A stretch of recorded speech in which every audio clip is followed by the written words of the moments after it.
Bentar ya Mas Rizal ya, saya konekkan dulu ke YouTube ya.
Tadi yang hostnya siapa?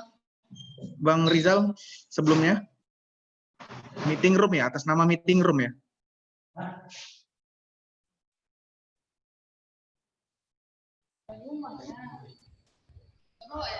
Bro Farid nggak ke KPR. Ya, Pak Rizal. Ya. Am Rizal. Ya. Yang tadi hostnya atas nama meeting room ya? Kenapa? Hostnya itu atas nama meeting room. Mas Farid pindahin ke berapa jam ya?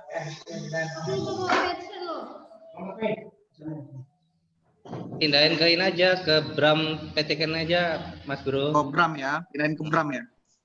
Bram. Oke. Bram PT SNK ini ya? Ya, betul. Oke.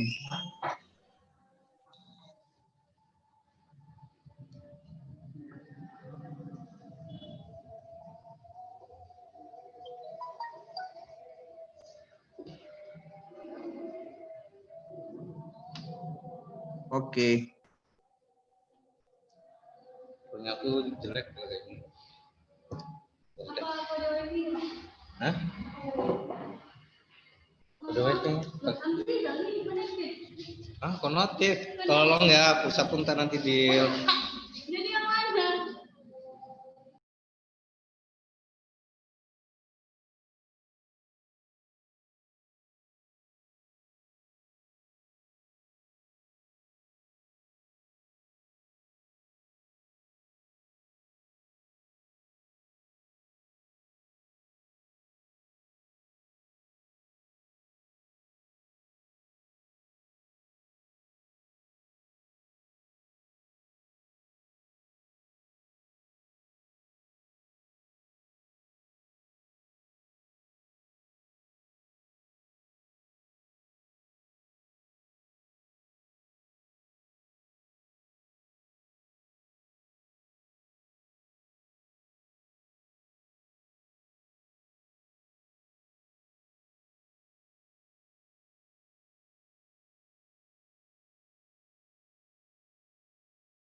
Oke. Hah? Udah. Mana?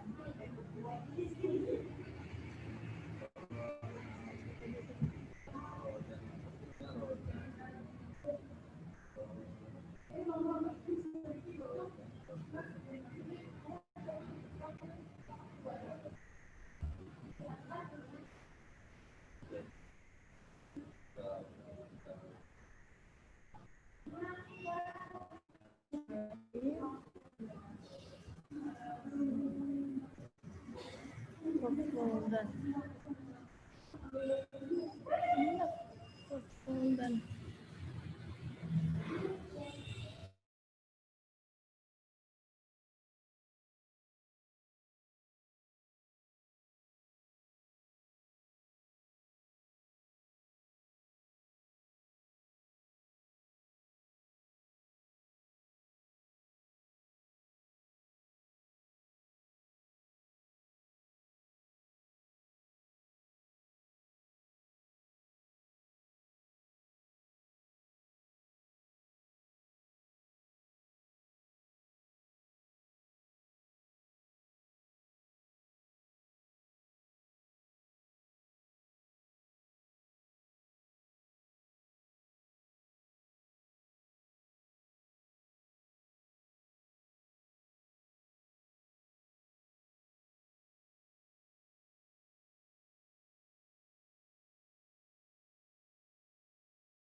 Cek, cek.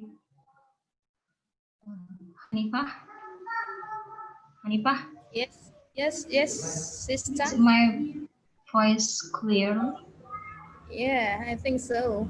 Okay. It's so clear.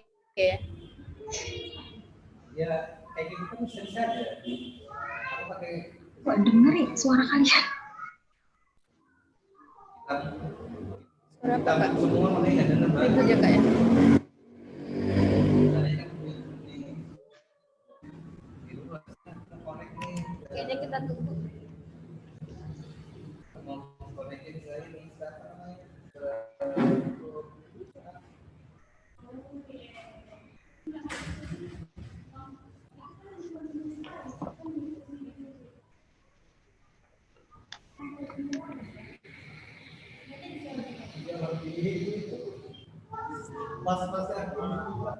Hey, Rachel.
Hello, Kak Meta. Is that okay?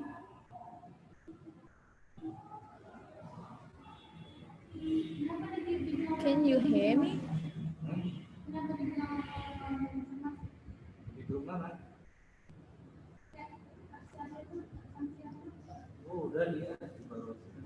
Wait. May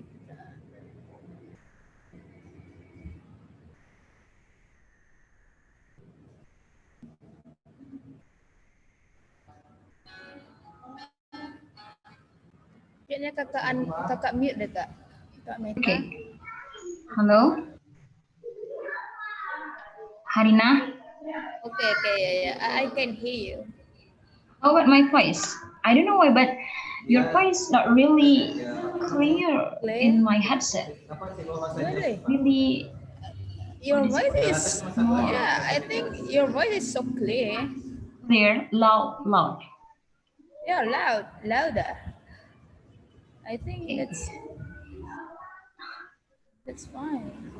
I don't Your know. voice. Maybe something troubling my headset. With your, I think your headset. Okay. Test. So how about now? Is it clear? Test. Okay. Yeah. But not really loud, I think. Right.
Mbak Meta.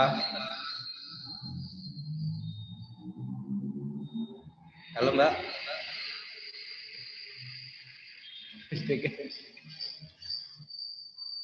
Mbak Meta. Suaramu nggak ada.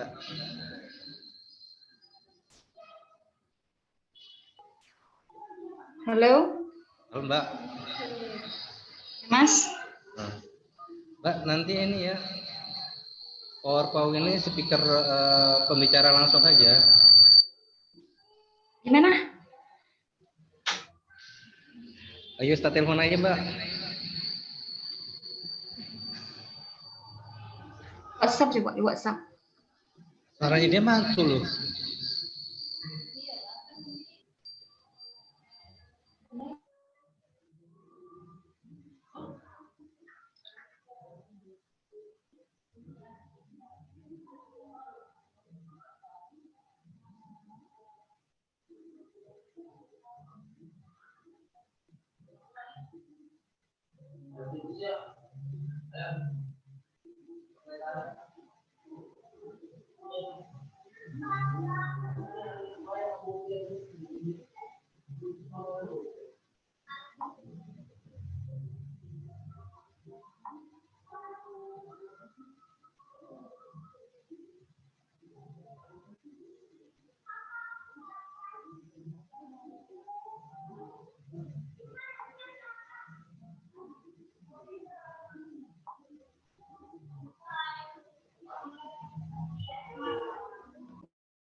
Halo,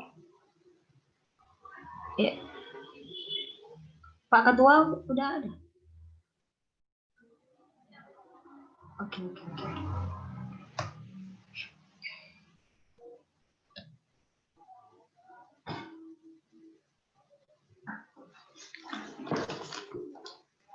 Attention please, ladies and gentlemen. Check. Okay, well, thank you very much for your participation to join our international seminar today. Good afternoon to you all. Assalamualaikum warahmatullahi wabarakatuh. Hamdan wa syukran lillah, wassalatu wassalamu ala rasulillah, wa ala alihi wa ashabihi wa mawala. Rabbi shrah li sadri wa yassir li amri, wa hlul 'uqdatam min lisani yafqahu qawli. Praise be to Allah, the Lord of the world, the Beneficent, the Merciful, and blessing of Allah be upon the last messenger Muhammad, peace be upon him. The Excellency, the Chairman of State College of Islamic Studies Mandarin Natal, Dr. Torkis Lubis LCDESS. The Excellency, the Head of English Language Education Department, Mr. Amrizal MPD. The honorable speakers for this online international seminar, our keynote speaker, Mr. Datbau, PhD in Applied Linguistics, Monash University, Australia. Ms. Melvi A. Briones, PhD, from Faculty, University of Nueva Cáceres, Nagasaki, Philippines. Professor Roldan C. Cabiles, from Bicol University, Open University, Daraga, Albay, Philippines. Ms. Elvina Guzman, MPD, an English lecturer of State College for Islamic Studies, Mandailing, Natal, North Sumatra, Indonesia. The Honorable all lecturers, English Language Education Department, all lecturers, and staffs, State College of Islamic Studies, Mandailing, Natal. And all participants in this webinar today. My name is Ayu Meta Putri Siregar, serving you as the moderator in this webinar today.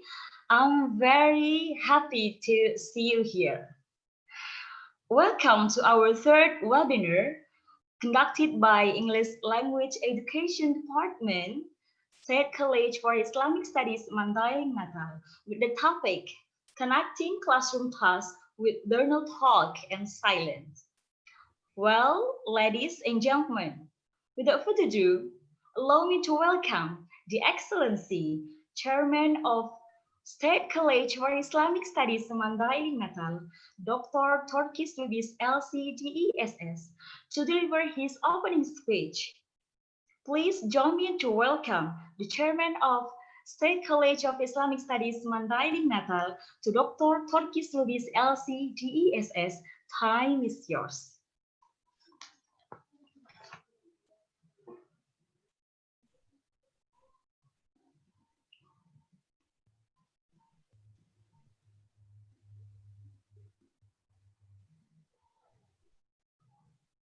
Also to organizing committees and all participants. I'd like also to thank our honorable speakers that Dat Bao PhD from Monash University, Australia, and also speaker Melvi Brinos PhD from Nagasiti University, Philippines, and also speaker Master Professor Roldan C. Caviles from Bickel University, Open University in Philippines, and also thanks to speaker Miss Elvina Guzman, MPD from Stein Mandailing Natal College. Good afternoon. Amin, sir. Kedengaran saya ini ya? Yes, sir. Kedengaran? Yes, sir. Okay. Kedengaran. Thank you for all speakers and good afternoon. Assalamualaikum warahmatullahi wabarakatuh.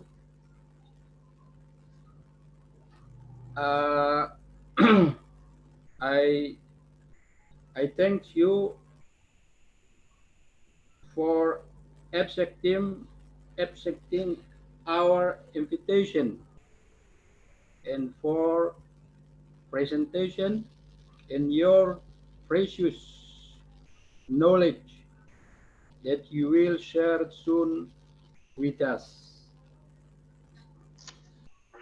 Before we start this seminar, I would like to inform you about our Stein Mandailing Natal College, which is a fertile college.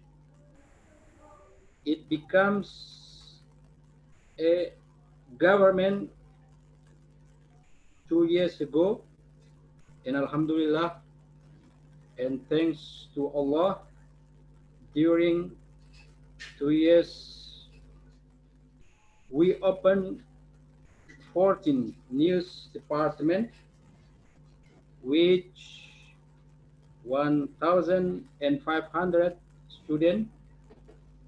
We have now 170 lecturer and administration staff, and which the majority is young and energetic. Now we seminar, I think it's 15th seminar. Our topic today is connecting classroom tasks with learner talk and silence. Many thanks again for our honorable speakers, participants. We start our seminar with Basmalah. Bismillahirrahmanirrahim. And I also Bismillahirrahmanirrahim. I thanks also to our head department, Mr. Amrizal, MPD. And thanks to all. Good afternoon. Assalamualaikum warahmatullahi wabarakatuh. Waalaikumsalam warahmatullahi wabarakatuh. Thank you very much, sir. Okay, ladies and gentlemen, before we start our webinar today, first of all, let me introduce you about our speakers in this webinar today. First, we have keynote speaker, Mr. Datbao, PhD in Applied Linguistics from Monash University, Australia. He holds a bachelor from Cambridge University, UK, diploma in English instruction, language testing and assessment, and master degree from PhD in Psychology and Applied Linguistics from Leeds Metropolitan University, UK, and his working experience, Monash University, Australia, Faculty of Education, Teaching Curriculum Design and Evaluation, Educational Context and Assessing Learning. And then we have the next speaker, Ms. Melpi A. Briones, PhD, from Faculty, University of Neva Cáceres, Nagasaki, Philippines. She holds a Bachelor of Art in Secondary Education, University of Neva Cáceres, Nagasaki, and Master of Arts in Education from Mariano Marcos State University, Loag City, and Doctor of Philosophy, Central Bicor State University of Agriculture. And then she holds professional teaching license, English professor, handles English minor and major subjects in art and science and education course, and also a theater actor, thesis advisor, thesis panel member, and many more. And our next speaker, Professor Roldan C. Cabiles from Bicol University, Open University, Daraga, Albay, Philippines. He holds a bachelor from Bicol University College of Education, Daraga, Albay, Philippines, and master's degree from Bicol University Graduate School, Legazpi City, Master of Art in English Education, and also PhD candidate from Bicol University Graduate School, Legazpi City, Doctor of Philosophy in Educational Foundation. And our last speaker, Ms. Elvina Guzman, MPD, an English lecturer at State College for Islamic Studies, Mandailing Natal, North Sumatra, Indonesia. She holds a bachelor degree of Education, State College for Islamic Studies, Batu Sangkar, West Sumatra, Indonesia, and also Master of Education from Padang State University, West Sumatra, Indonesia. Her professional experience: she is an English lecturer for 9 years, teaching grammar, teaching English for daily conversation, teaching English for specific purpose. Wow, what amazing presenter for today. What a wonderful webinar this will be. Okay, ladies and gentlemen, before the presentation begins, let me brief you on how the presentation will be going. I'd like to give the time for our keynote speaker, for Mr. Datbao, PhD, about 45 minutes, and then continue to our next speaker, Ms. Melpi Briones, PhD, for about 50 minutes, and then continue to Professor Roldan K. Cabiles for about 15 minutes, followed by Ms. Elvina Guzman, MPD, to present her material in another 15 minutes. And after that, we have a question and answer session.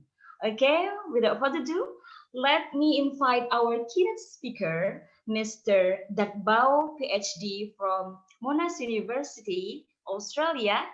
Time is yours. Thank you very much. Hello, everyone. Again, thank you very much for the introduction. It was wonderful to listen to you. Again, my name is Datbao. Forgive me for not being very clear, but I hope connection is good. I'm here to talk to you about the topic of how classroom tasks influence talk and silence. Let me start sharing screen with you.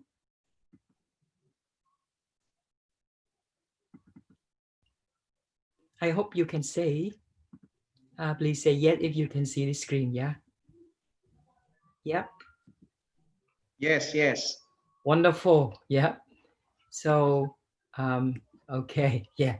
I'm gonna turning over the pages. Again, thank you, Mr. Chairman and Professor, for introducing us and then for welcoming us. So, and thank you to the department of the university for inviting me. It's a privilege for me to be here today to share with you my empirical study, which I've just managed to complete this year. This is a new research project. And since you are here, you will be among the first people who listen to these findings. Now, first of all, I would like to provide you with a little bit of background, which leads us to this theme, talk and silence, and how they are related to classroom activities. Let me start with the silent debates. In our field, applied linguistics, silence is an important topic, but it was a forgotten topic. People didn't really talk about it much. But if we look back into history, this topic has been around for 70 years now, starting about 1950s with some early work, but then fall into oblivion. In education and political science, it was important. In anthropology, psychology, speech communication, it is very important. But in our field, applied linguistics, silence is very new. The first mention of silence was in early 90s, which is about 40 years ago. And the meaning of silence has never been settled, but has been filled with contradictions over the past 40 years. Let me start off by sharing with you a story of how silence began. So imagine silence started to be noticed in 1980s, back in the classroom where people learn English and other foreign languages. They realized that in every classroom, there always someone who doesn't speak.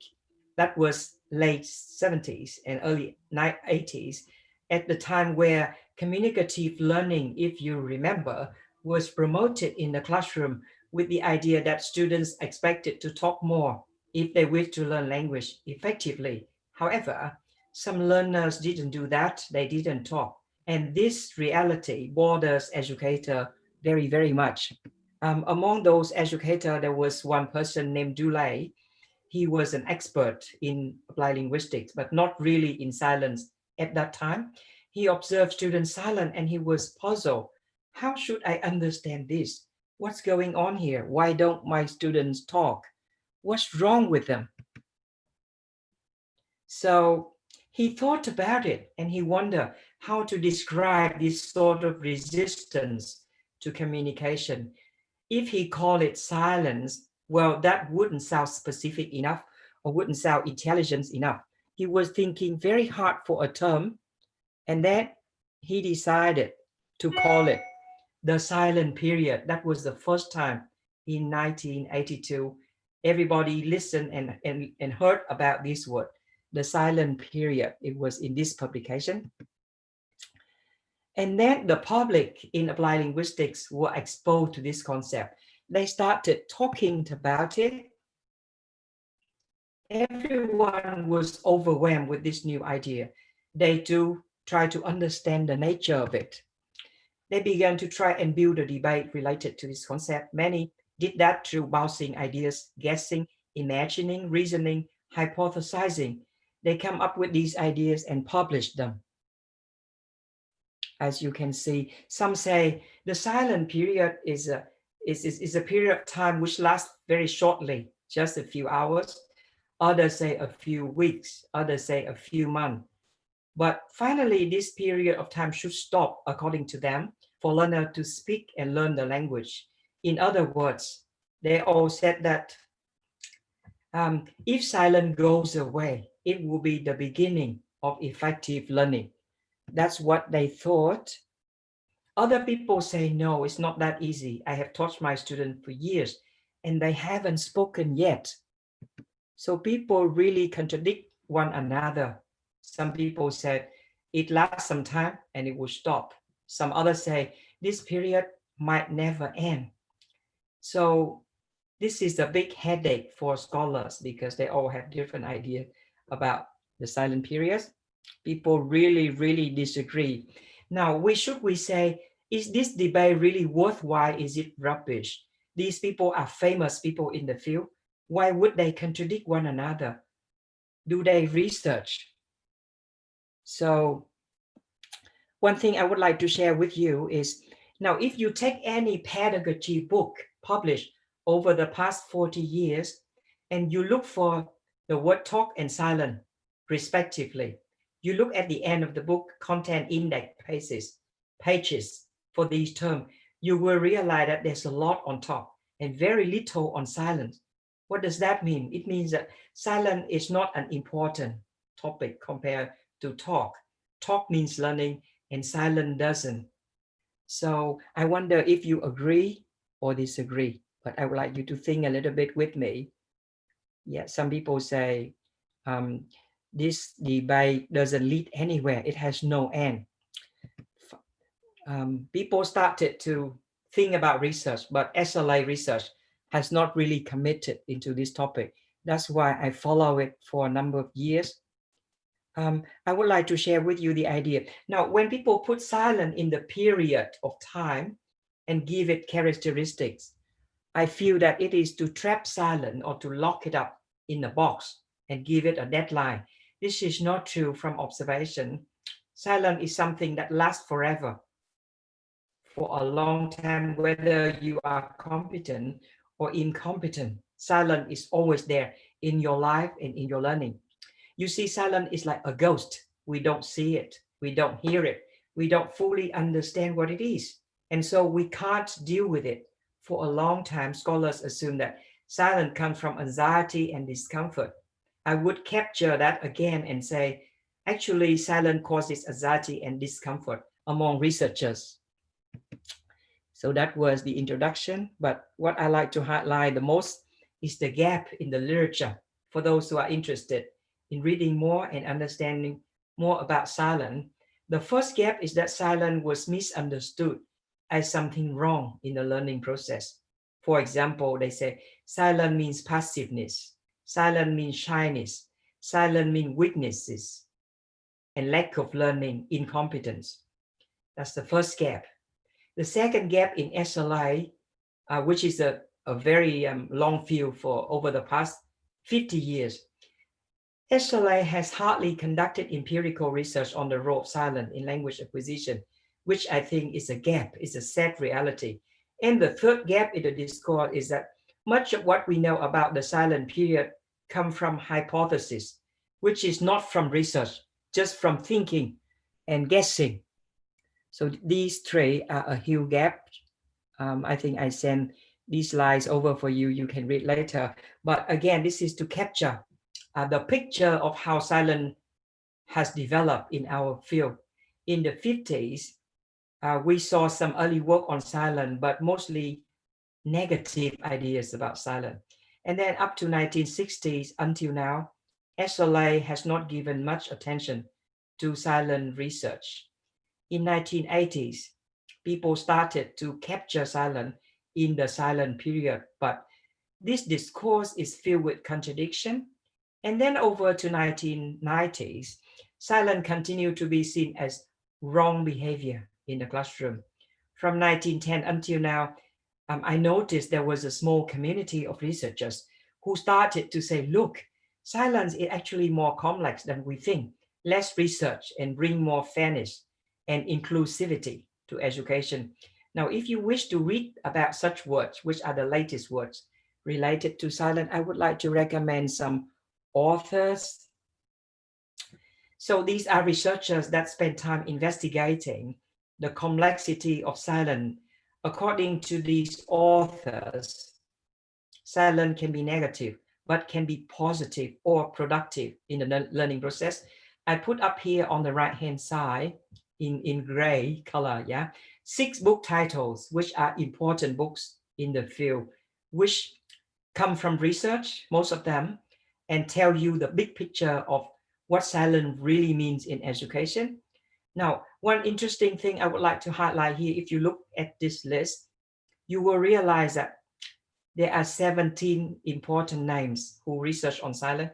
You notice 8 are Asian scholars. And then if you look at names of universities, there are 12 names and 5 are in Asia. You may wonder why silent research started more from Asia. This is a very interesting question. I don't have the absolute answer for you, but I like to highlight that for you to think, because I think this is a very interesting question. that I'm still trying to answer, but you can keep guessing. Okay, this is the foundation of knowledge shared by many scholars who recently researched on silence. People realize that silence reflect diversity among learning styles. They said some learners use silence as mental processing. Other students resort to frequent talk. They don't like to be silent. And then some rely on interaction in order to learn. They like to share ideas with peers.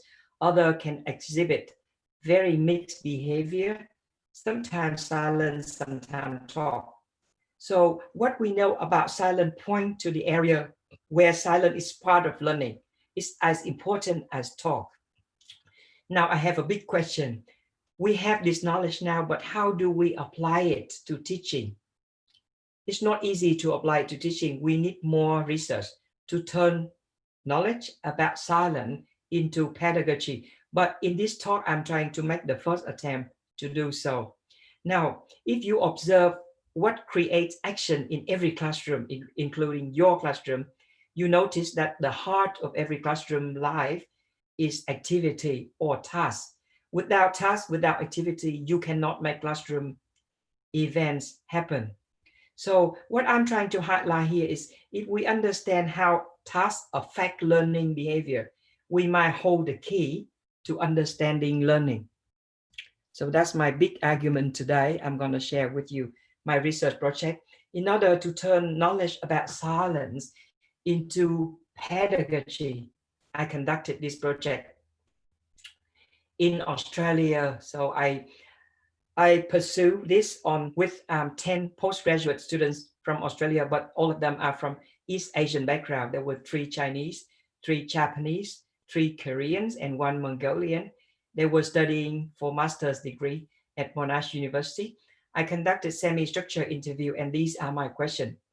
Number 1, what kind of tasks make you silent? What kind of tasks make you talk? What kind of tasks inspire you to talk and then also keep you thinking in silence? I asked participants these questions, but maybe my participants don't know what task I'm going to talk about. So I show participants this list of tasks, which I actually sent to you before the talk. So first of all, I show participants this list, which cover almost all kinds of tasks that we have in language education. Now, you might ask, where do I get them? First of all, my knowledge and experience as a teacher. Second, my synthesis of activities from many textbooks. And number 3, my reading into the literature. So it took me a long time to come up with this list. Now I go through the items one by one with each participant, which I interview. I invited them to share with me how they would best respond to the activity using their classroom experience and perhaps a bit of imagination, how they feel what response suit their personality, learning habit. So I would like to show you the outcome of my project put together. In this table, you will notice that initial T stands for talk. That means when they see the activity and work with the activity, they use more talking. And then S stands for silence, which means the tasks make them a bit thoughtful. So they keep quiet thinking. ST means that the student use silence first to prepare, and then they will talk. TS means they might talk first, and then they sit down and think and reflect. So each column, if you look downward, each column represents who I speak to. If you look again vertically, you will see the first finding of my project. You will realize that none of the students exhibit consistent behavior. That is, none of them always talk or always silent. Each person chooses to respond differently to different tasks.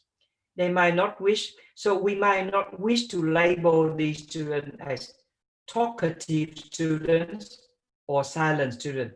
Everyone is just so complex, and every individual behave according to situation. In this case, they behave according to tasks. So that's the first finding, And then for the second finding, if you view this table horizontally in rows, Now, a pattern reveals itself.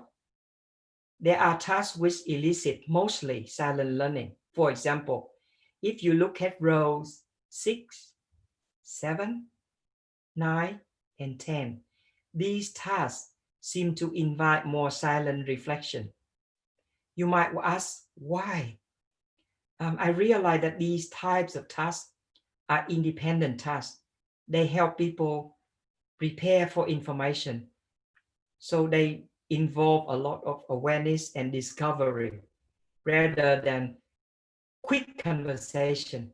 And these tasks require silence because thinking takes priority. Cognitive challenge requires more thinking than talk. Now, if you like to read horizontally for me a bit more, what tasks lead to the most talk? You might notice 1 to 5, fluency, rehearsal tasks, discussion, communication tasks, and collaborative tasks. You might ask why. One main thing is spontaneity is the essence of the activity. So this is finding number 3. Finally, there are tasks which involve both silence and talk. And it is here that students exhibit very diverse behavior. For example, if you look at row 11, this task type. Now, some, you notice, some would handle the task through talk, other would handle the task through silence, and still some other, depending on personality, will deal with it through both talk and silence. So this table will show you the findings. I hope I'm clear, yeah. Now, this is from you. I had the pleasure of sending this over to you. There was 195 of you. I think about the same number maybe attending our talks today. So I did the same thing with you, but no interview. I asked you, I gave you 12 different types of tasks and asked you to respond. How do you deal with these tasks as a learner? Do you work with these tasks mostly through silence? That's S. Mostly through talking, that's T. Or a mix of silent and talk, that's ST or TS. Now, this table shows your responses to task types. All of you, yeah, both Filipina, and in Indonesian. Your responses are very interesting. First of all, because if you look at this table, it reflects the findings from my previous project that I just reported to you. In that, classroom tasks fall into 3 distinctive types. There are tasks requiring more silent processing. If you look at blue color, yeah. And then red color are tasks that require more talk. And then green color are tasks that, according to your responses, require both talk and silence. Now, you might notice in my previous finding that I just shared with you, some tasks tend to invite talk. Again, it's perceived by you as need more silent thinking. This is the only difference between you and my participant in the previous project, but you are very similar. For example, if you look at the blue color rows, 6, 7, 9, and 10, you are the same. Your responses, the same as my other participant. These are activities that require more silence, and the percentage I put together, for example, 6, you see 48% of you said you would prefer to respond to this talk through thinking first, etc. Very similar. And then if you look at task types 3, 4, and 8, the red color rows, you notice they are different. They require a bit more talk, but you responded differently. I highlight your responses, which are different from my other project, in purple color. If you look at 3, 4, and 8, you realize that you tend to say you prefer to be silent when other participants prefer talk. That's 3 and 4. There are more of you who prefer to act in silence. 3, 4, and 8. And that makes it interesting. I want you to maybe think about why. I thought maybe you want high quality participation, so you prefer to think a bit more. Yeah. So I will leave that for you. You have this copy from me. Think about it. But I think most of your responses are the same as my other participant.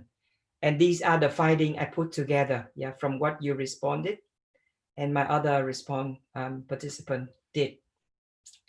Now, I realize there are 4 kinds of tasks that tend to invite silent processing. First of all, pre-task, independent task. Let me quickly give example. Silent reading is independent task. Written response, such as writing a poem, summarizing a story, individual projects. Those tasks require more silence than talk. And then pre-task or preparation tasks, such as gathering information from the internet, inviting personal reflection on experiences. Those are preparation tasks requiring more silence. And then we have deductive tasks, such as exercises that focus on the form of the language, analytical tasks, mind-challenging tasks, difficult thinking, yeah. So with cognitive demanding work on the language, people tend to spend more time thinking. And then discovery tasks such as finding a method, drawing on rules, or developing solutions to problems. These types of tasks also require more silence. My question for you is, what would go wrong if teachers don't know this knowledge?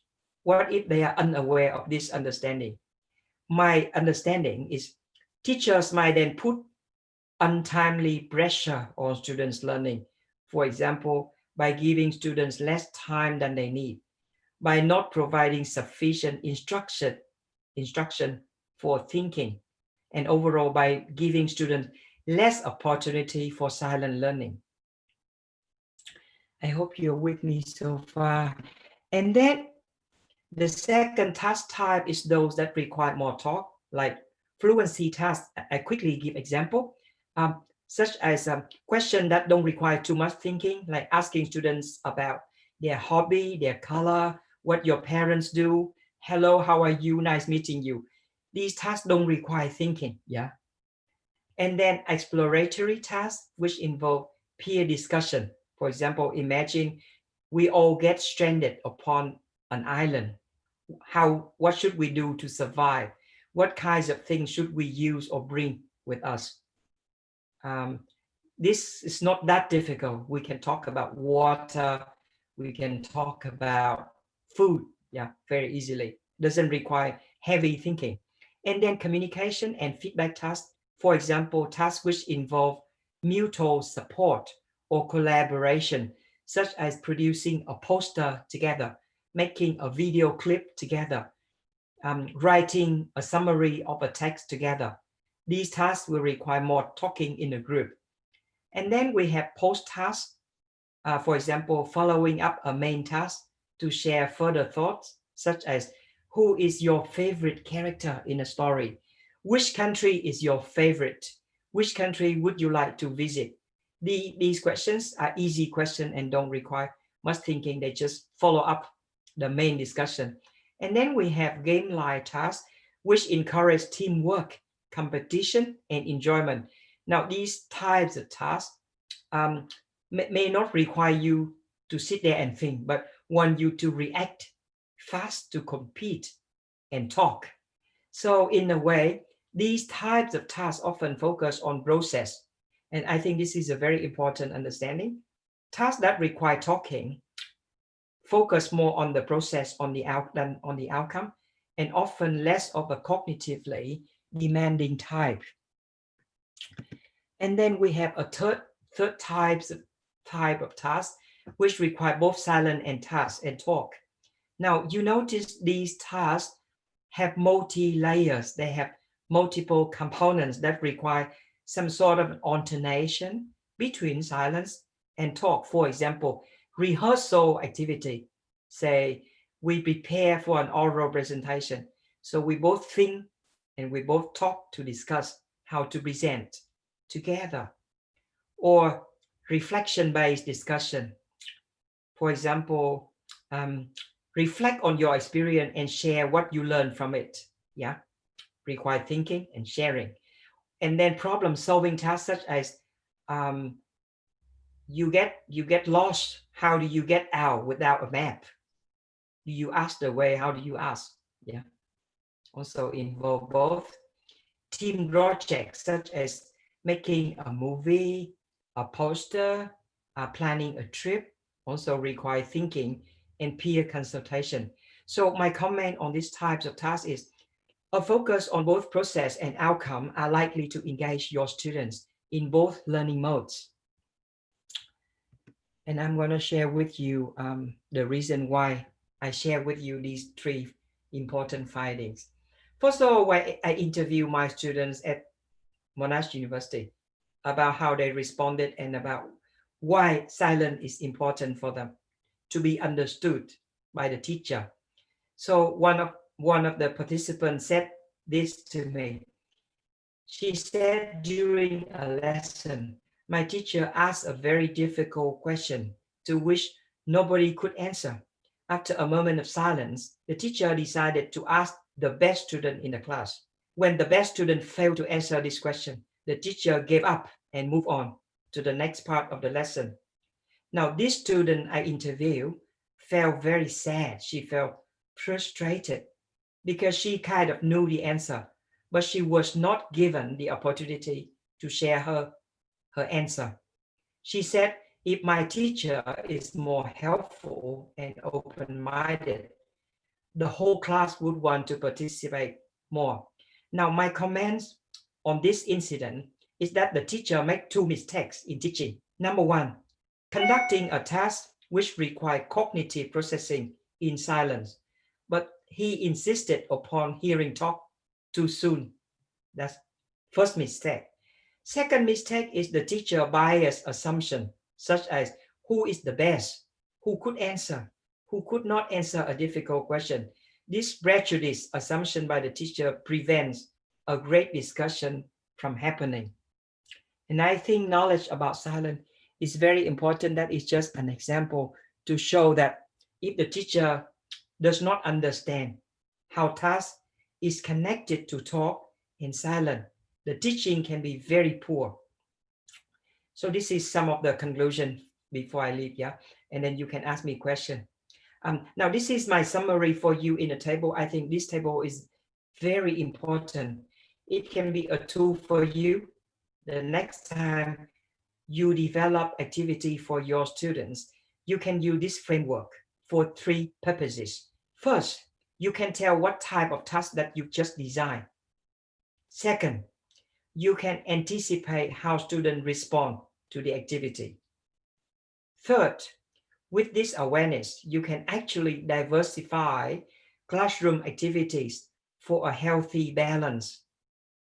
Because if you let learners talk all the time, classroom process can be socially interesting, but the depth of learning may not be strong. On the contrary, if learners are always silent, because most tasks are cognitively demanding, students' brain will be exhausted at the end of the lesson. So I guess that's the conclusion of my talk. I think I got a call coming in, but I'm gonna silence it. Sorry. Yep. I think for some reason the screen stopped sharing. But I just show you the last part again. Allow me to share the last slide, yeah? Yeah, I think this slide is the most important slide that I would like to share with you. How do I move forward? Yep. So this is the last slide, implication. This understanding I discussed with you today will benefit pedagogy. One, we understand how tasks connect with student responses. We can improve these aspects of classroom life. Number 1, relationship, rapport. Your expectation and students' behavior will match. Number 2, your activity will be diverse. There will be tasks for talking, and there will be also tasks for thinking. Number 3, your lesson will have better quality because you will invite deep thinking and you will allow preparation. Number 4, in terms of emotion, there will be in your classroom students who are very thoughtful or introverted or reflective. They are the people who will be respected in your lesson. So they have confidence because you acknowledge their silent learning. They feel good. Number 5, again, that's balance. It's related to diversity again. Number 2 is more about student choices. And number 5 is about the balance between your task types. Number 6, connection. The task that you design will connect with who your students are. And the last point I like to highlight is management. You can manage the learning process better than relying on luck and sometimes wonder, how come my students don't speak? Are they lazy? And so on. I will leave the last slide for you to think. And I think with that, that was the very last conclusion of my talk. I thank you for your engagement. And I think I went for almost 40 minutes already. So I think we have about maybe 7 minutes for you to ask questions if you like. Thank you, everyone. Yep. Feel free to think, comment, or ask me.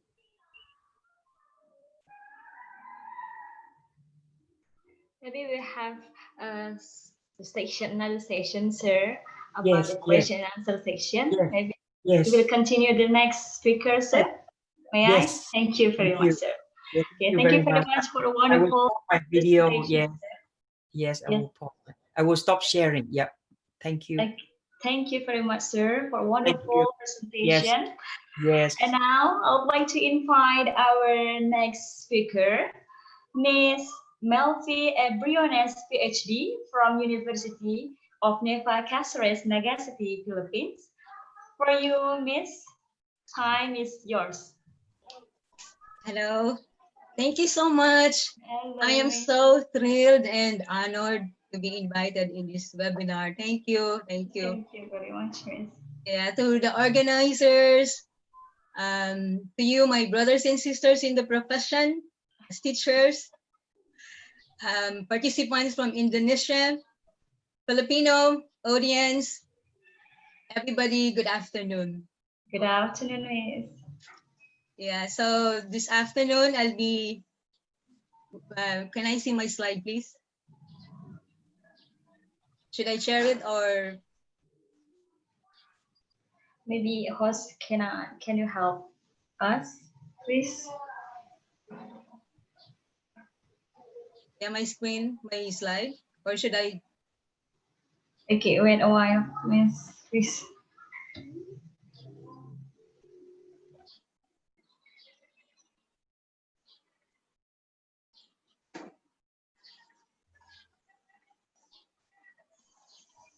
Do you want me to share screen or the in charge needs to do it for me?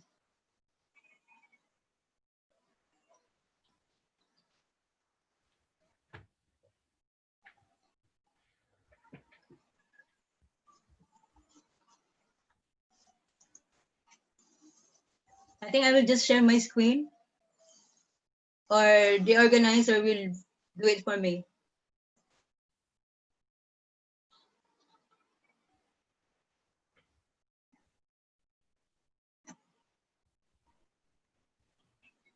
Okay, so maybe I'll just share my screen. I thought someone will put it up for me. Anyway, okay.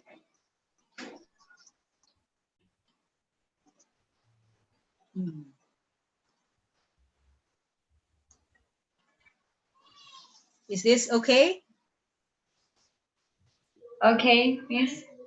Yeah. Please. Yeah, sure. Okay.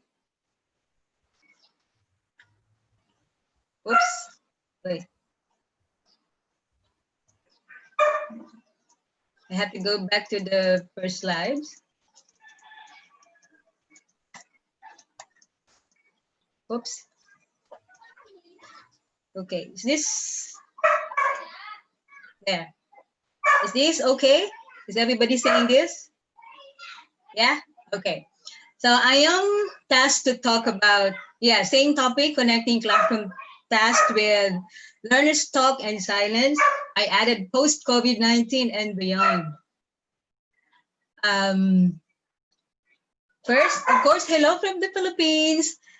The right picture is, on your left, I mean, is the perfect cone, Mayon volcano, the beautiful. It's so majestic. Every time I see this, I feel so glad, so happy about the nature and the creation of our God. That's why I put it here. And I am 1.5 hours away from this place, so majestic. And on the right is my workplace. It's the University of Nueva Cáceres. I chose the evening photo because I thought it's relaxing and romantic. And I haven't been there for a while because it's still quarantine in our area. My talk this afternoon, this is the outline of my talk. I'll be giving my introduction, of course, and then I'll be talking about us. This, from sage on the stage to guide on the side. Sage here means us. I want to talk about us, the teachers. And I also want to talk about our students. And after that, I will talk about learners talk and silence task. And then I am going to conclude. So I'd like first to define my context. Our keynote speaker presented very good information about silence, learners talk and silence, but this time I wanted to go more on the practical side of this topic. As a classroom teacher, I want to be more practical this time.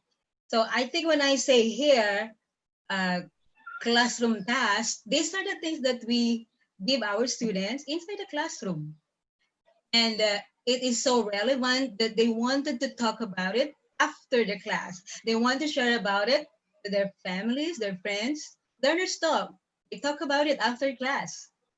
And learner silence, my context here is the students' independent task. It includes perhaps their self-reflection, perhaps their goals in life, the things that they learn from the classroom, they bring it outside, they bring it to themselves, they think about it, and perhaps will has this reflection that it will be helping them in the future. So that's my context. Okay, let's talk about from sage on stage to guide on the side. We teachers, we have been so used to a face-to-face classroom situation. Yes, we're comfortable with that.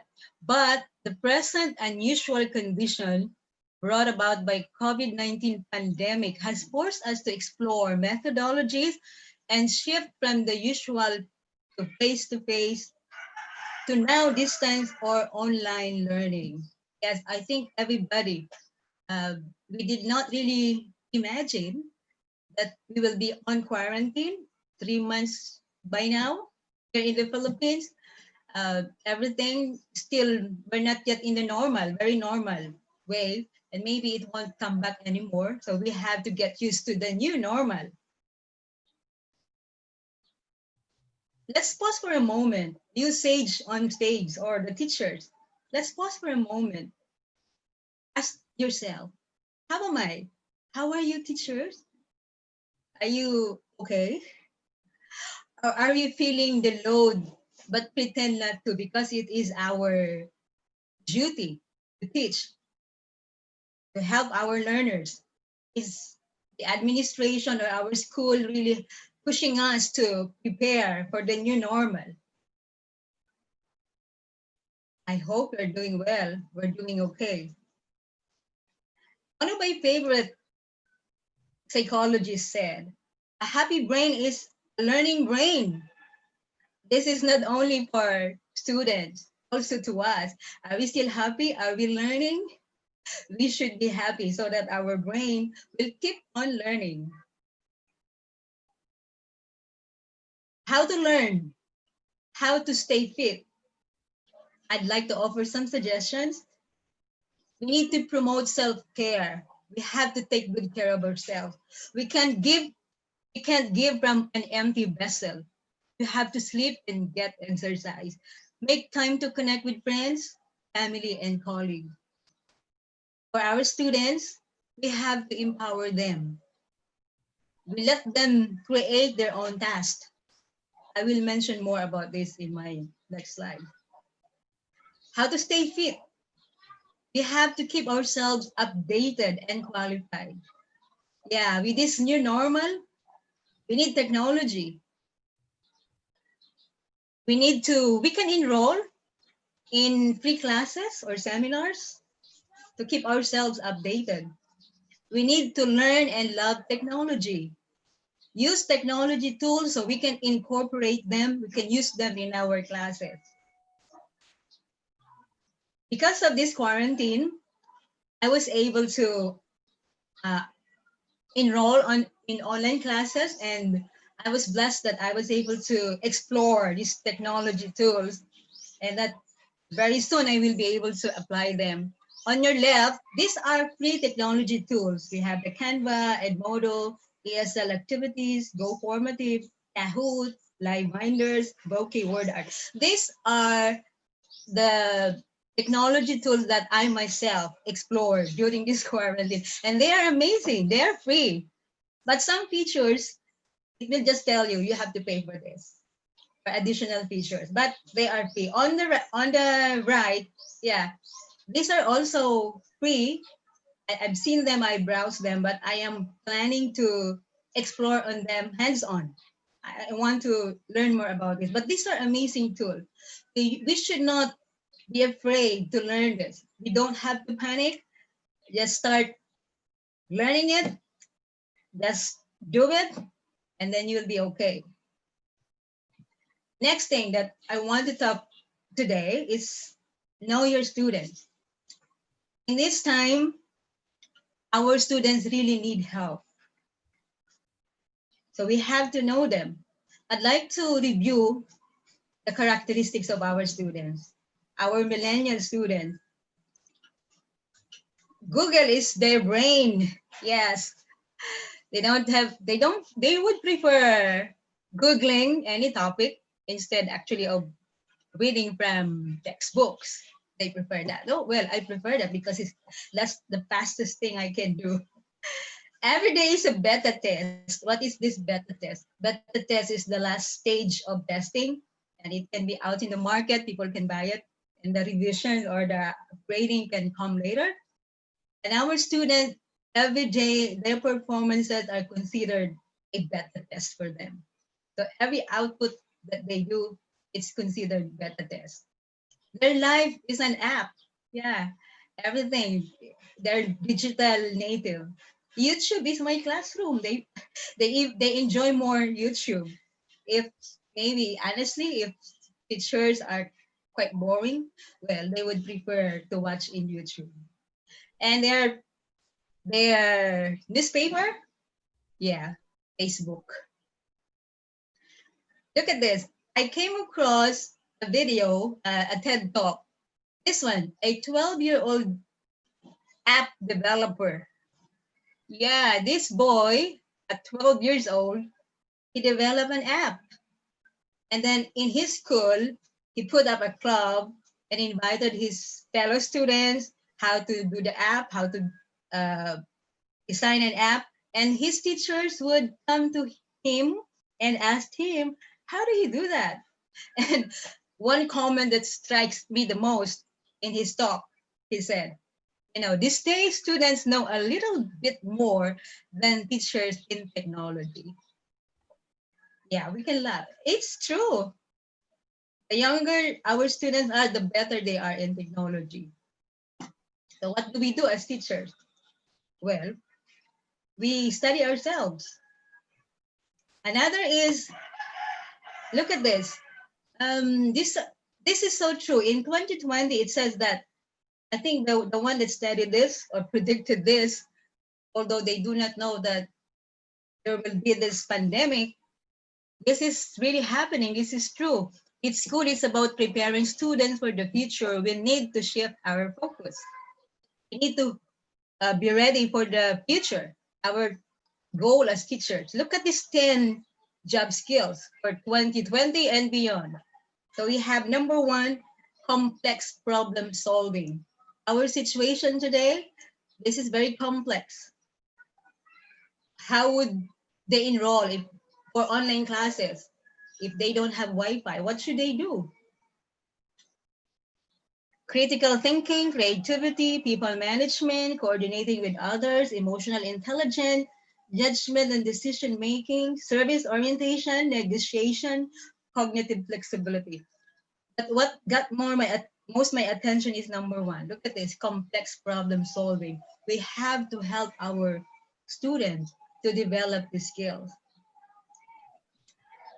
During this pandemic, in my school, we were asked to make a survey among our students about the status of their Wi-Fi connection, how can they come to class, how can we continue our semester, because it happened, the quarantine here started March 15. It was just right after our midterm period. So we still have a month to continue our class. So we were forced to make a survey, know our students, and this was the result. We identified 3 cohorts or group of students. Cohort 1 means students with stable Wi-Fi. In our survey, not very many, 30% only. Cohort 2, students with unstable Wi-Fi or data only. It means, well, they have a cell phone, but their Wi-Fi connection is not so stable, but they can load. They can load and it will give them at least 3 days to consume. They can access also. And cohort number 3, students, they went home to their own remote places and they don't have internet connection. Or maybe there's no store to buy load, something like that. This is one of my experience in my last semester. Last semester, our final requirement was to conduct, in my subject, was to conduct an oral interview to determine the fluency of my student. So this is my cohort 2 student. He climbed a mountain to connect the Wi-Fi signal. And then he told me, ma'am, do I have to climb the tree so my signal is okay? I said, no, you're fine now. This is reality. I'm so touched that he did his best to solve the problem. He went to that mountain to connect to me and finish his schooling. I guess I was just able to inspire him. You have to pass my subject, so next semester you'll be done with this. This one, I got this from Google. This picture. To some, this might be an exaggeration, but to many, I guess, this is reality. They have to climb a tree. Not only for students, also us. Some teachers also belongs to cohorts 2 or 3. Not everybody. But again, I think we just have to motivate, inspire our students so they get to solve their own problem. How they solve their own problem. I cannot give them Wi-Fi connection, but they have to find solutions to their own problem. Okay, now for the classroom, connecting classroom tasks to learners, talk and silence.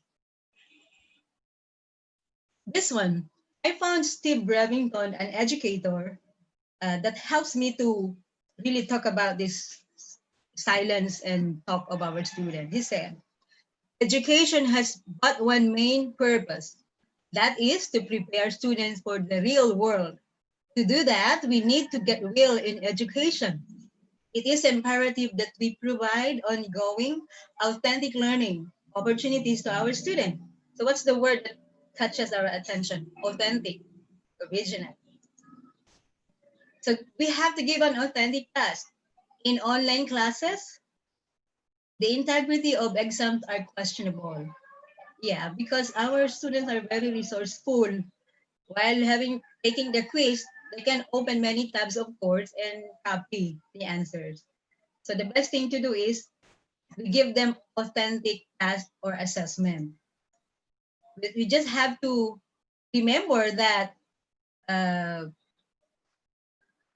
we use rubrics aligned with our lesson objectives to assess our authentic assessment. So use rubrics.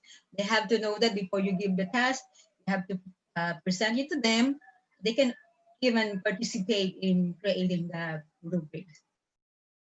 Oops. Wait, not yet.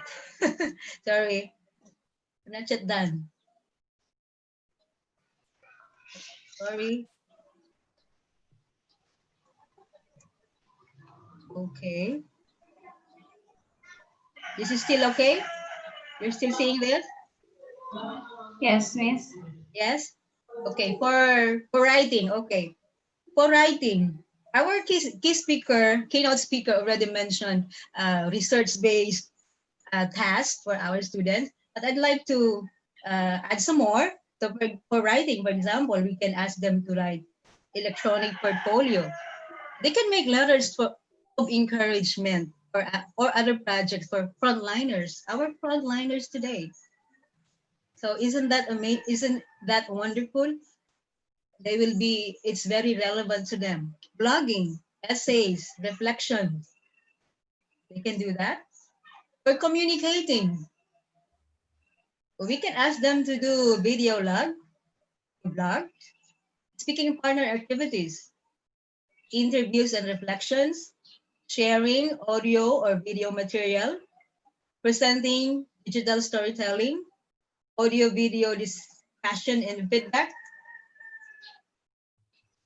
Okay. Okay. So that's it. I'm so happy that I'm given this 15 minutes talk. As I've said, I focus more on the practical side of this topic. And I'm very happy that I'm able to share with you. I hope you learned something from me. To conclude my talk, my dear teachers, my brothers and sisters in this profession, take care of yourself. Continue to learn and love technology. We empower our students, inspire them so they can solve very complex problems that they are facing. And of course, we balance the use of authentic and traditional assessment. And these are my references. And with that, I'd like to say thank you so much and more power to each and every one of us. Keep safe, everyone. Thank you. Thank you very much, Miss, for the amazing presentation.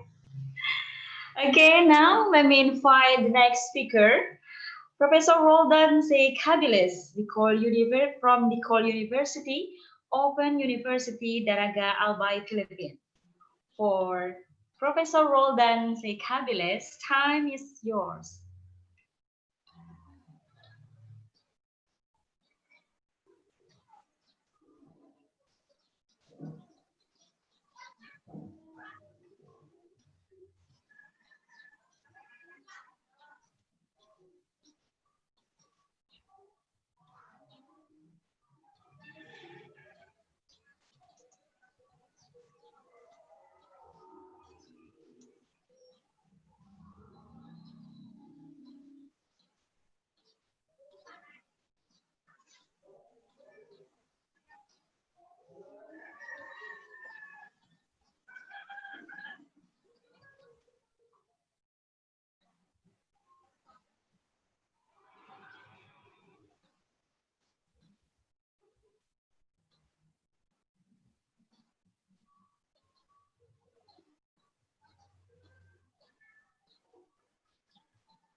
Hello, good afternoon. May I ask the moderator to share my presentation right now?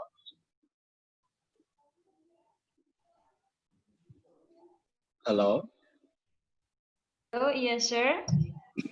May I ask the moderator to already present my PowerPoint presentation? Oh, wait, sir.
All right, that's it.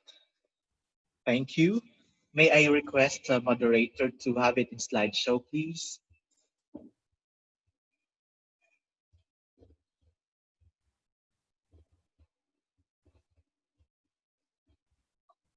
Okay.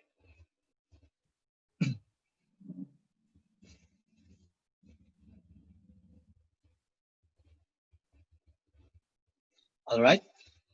Thank you to the moderator. Good afternoon once again to everyone. I am Professor Roldan Cabiles from Bicol University Open University, and I'll be discussing this afternoon about connecting classroom tasks with learners' talk in silence.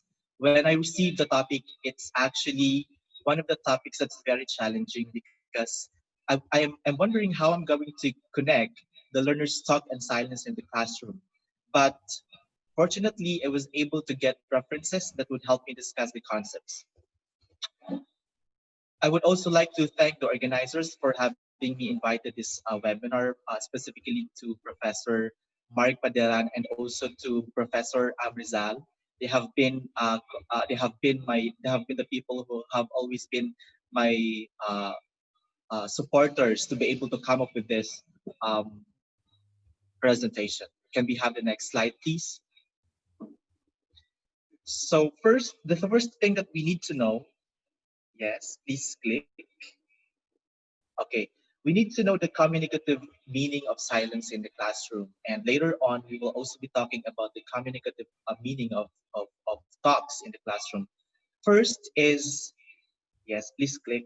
Uh, the silence in the classroom actually implies that it can be either an active activity or it can either be a passive activity. So it means that the silence in the classroom might have a disadvantage or a disadvantage, and the teacher should be very vigilant and should know whether this silence is contributing to the students, whether this silence is for an active activity or are they bringing the students into passivity.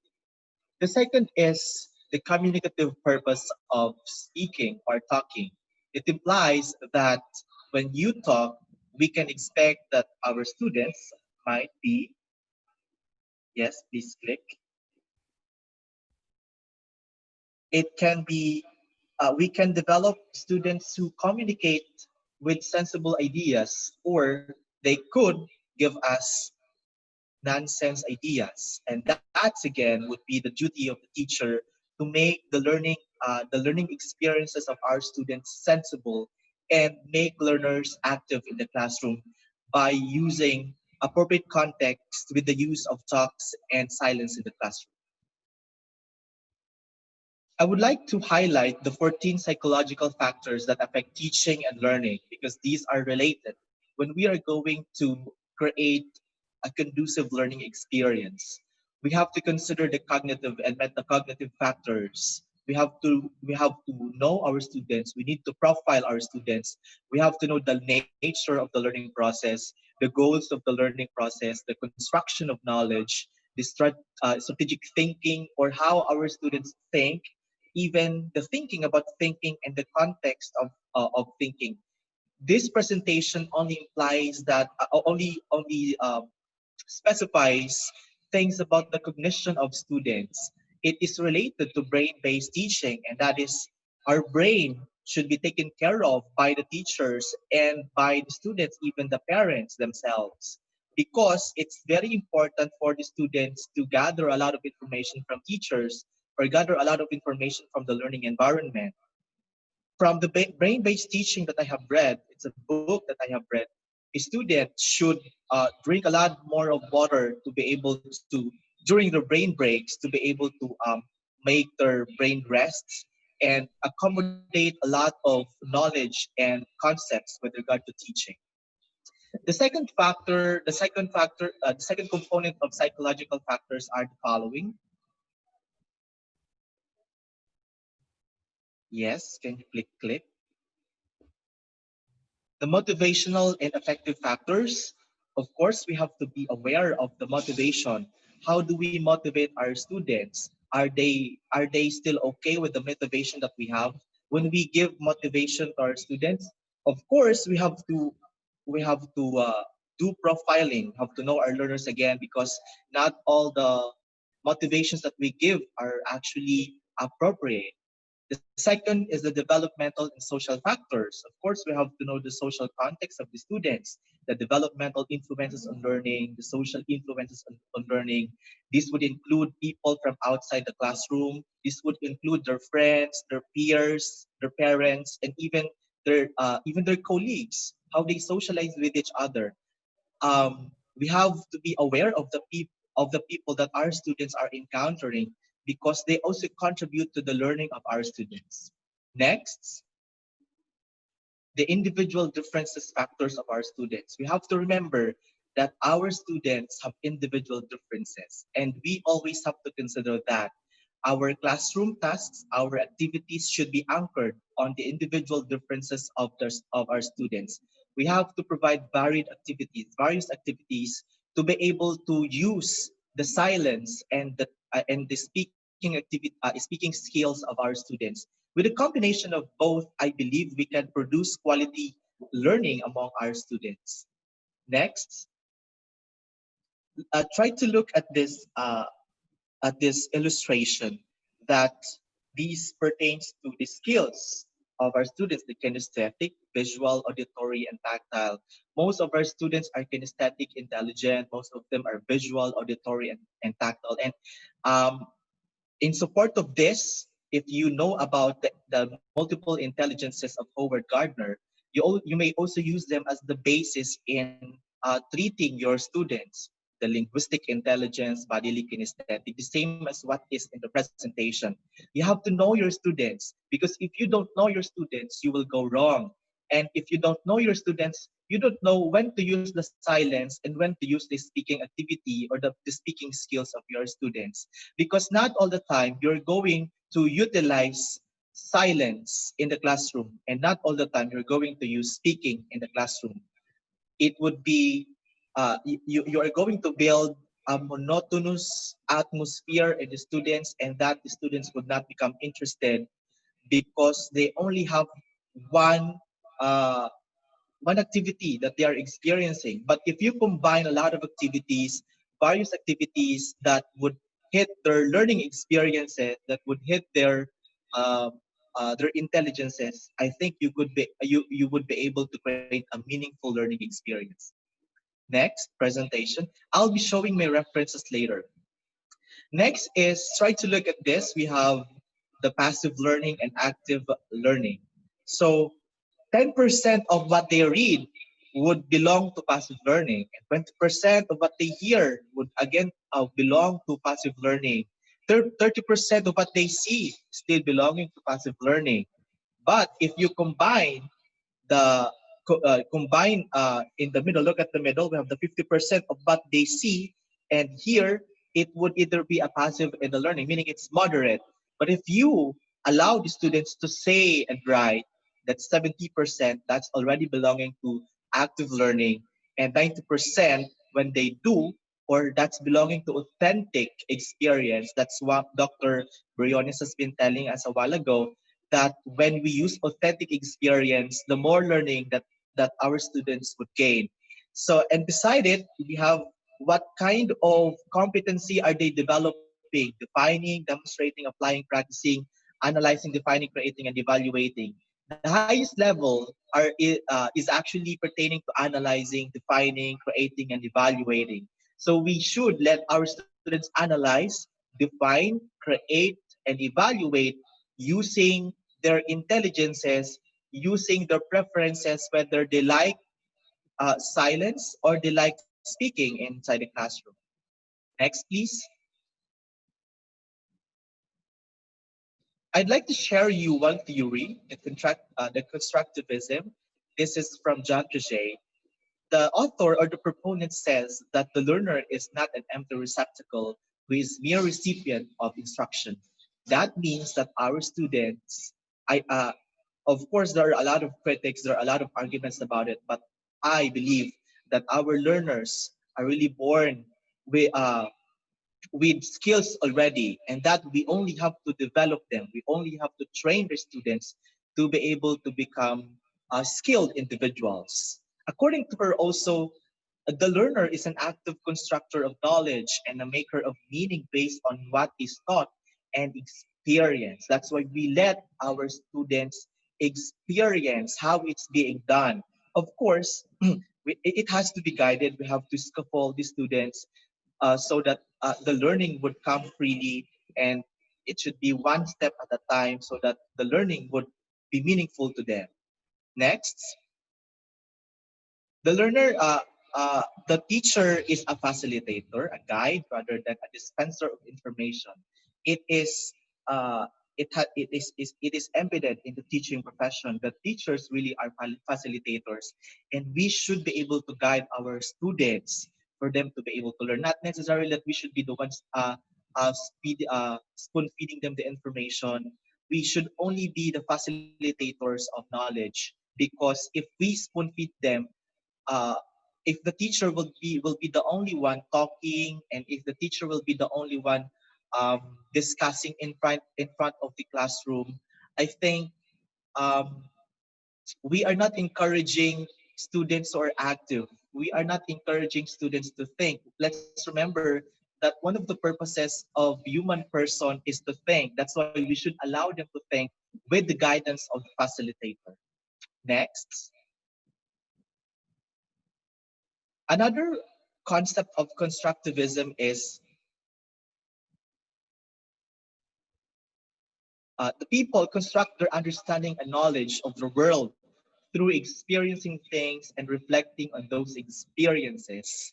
In developing your content, especially that we are in the pandemic, it is necessary that teachers should really reflect. You may be guided of the theory of Paulo Freire, the reflection action practices, that you have to reflect about the context and provide necessary action to be able to produce and improve learning outcomes. When you do your lesson plans, your course guide, you always have to remember your students, because your course guide should be anchored on the readiness of your students. It should be anchored on the metacognition level of your students, because if you provide them with very high activity that is that is not appropriate to the learning needs, so you would defeat the purpose of teaching and learning. Next, we do not learn by passively receiving and remembering what we're taught, but by actively, I would like to highlight the actively constructing our own meanings based on knowledge and experiences. So we provide experiences to our students, we provide a lot of activities, but it should be in accordance to the readiness of the students. Should be guided. Next slide, please. The roles of teachers in the constructivists' point of view are the following. Of course, you prompt and facilitate the discussion. You guide the students by asking questions. Of course, when you ask, you have to be guided with the lower level of questions going to the complex levels of questions. There should be a you have to be able to establish the art of questioning to your students, because not all questions are actually good. It should be developmental, from simple questions to complex questions, so that you would be able to build metacognition among students. Allow what time after posing a question. Next, you engage students in experiences, or you provide, I have already discussed this, you provide a lot of experiences. And you have to take note that um, the students to formulate their own questions. You are already familiar with the Socratic method.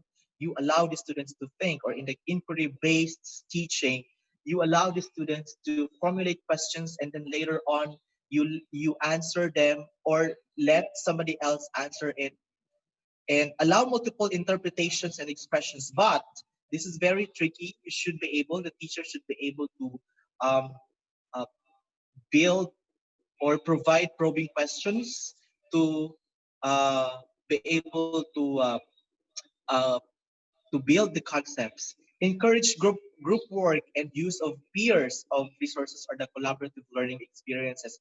You may actually provide collaborative games among your students if you would want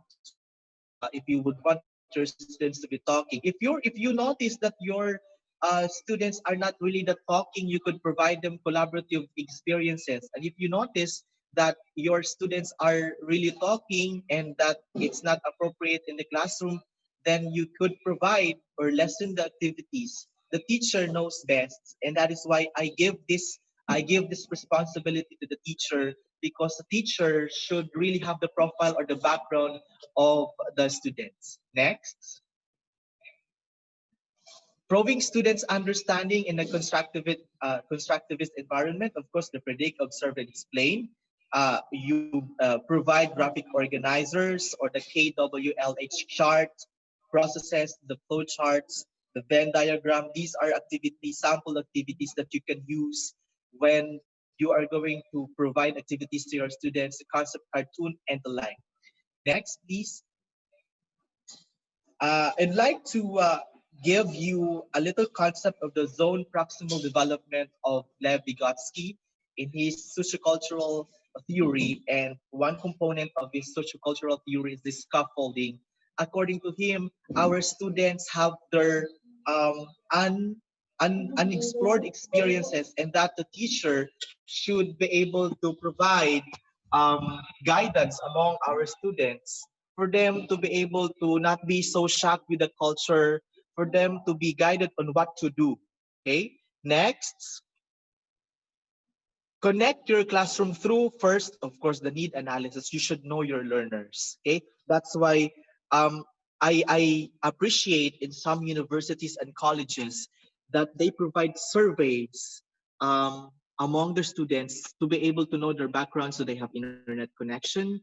Do they have computers? Do they have cell phones or technology to be used in the classrooms whenever some universities and colleges resume on August? Next, contextualization and indigenization of lessons. Yes, can we go back to the previous slide, please? The contextualization and indigenization of lessons. This is very important in crafting your lesson plans, in crafting your syllabus or syllabi, because when you contextualize, the students would be able to relate. You may provide examples which is within the reach of your students, examples which is within your environment, because the students already have the prior knowledge. So you can expect that your students can really learn, can appreciate your teaching, because they know what you are talking about. Next, establish good classroom management. This is very important, because even the teacher is very intelligent. When you are really ready, you know what to talk, but you don't know how to control classes. You don't know how to control disruptions inside the classrooms. Of course, the learning is still defeated. Provide ample facilities for your students. This is for the duty of the administrators, If we have administrators here, it is encouraged that you provide ample facilities for your students, especially in the classroom. We have to provide them conducive learning classroom for them to be able to learn very well. Next. All right, these are now the challenges that we need to do to be able to address the learning needs. One, we need to use technology because we are already in the 21st century. It is a must that we should use technology, and it is also a must that the teacher should be well versed than the students. Okay, next, please. You have to use varied strategies and approaches in teaching because, as I have said, we have students who have varied learning intelligences. That's why we have to cater to these intelligences. Next, we have to contextualize lessons. Next, you may click them all already. Integrate values and values. Integrate values and various skills. This is very important. We have to let them realize what is the significance or what value can they get from this. Okay, I appreciate some of the private schools. They would actually integrate values, of course, anchored on the vision and mission of their school or university or colleges. And that's one way of allowing the students to think beyond thinking and to reflect on themselves about the importance of the lessons that they have learned.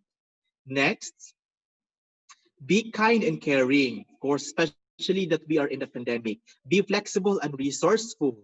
Teachers should really be flexible and resourceful.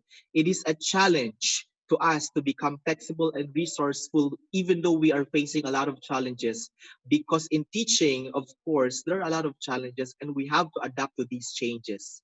Next, make lessons interesting at all times, of course. It is imperative that we have to understand learners' diversity and adjust lessons based on learners' ability and interests.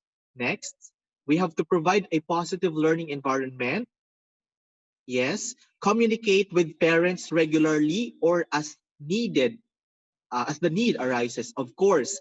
Yes, I believe that we have to coordinate with parents when we know that the student is not really performing well, because you don't know what is the communicative meaning in the silence. Might be that the student is undergoing a depression.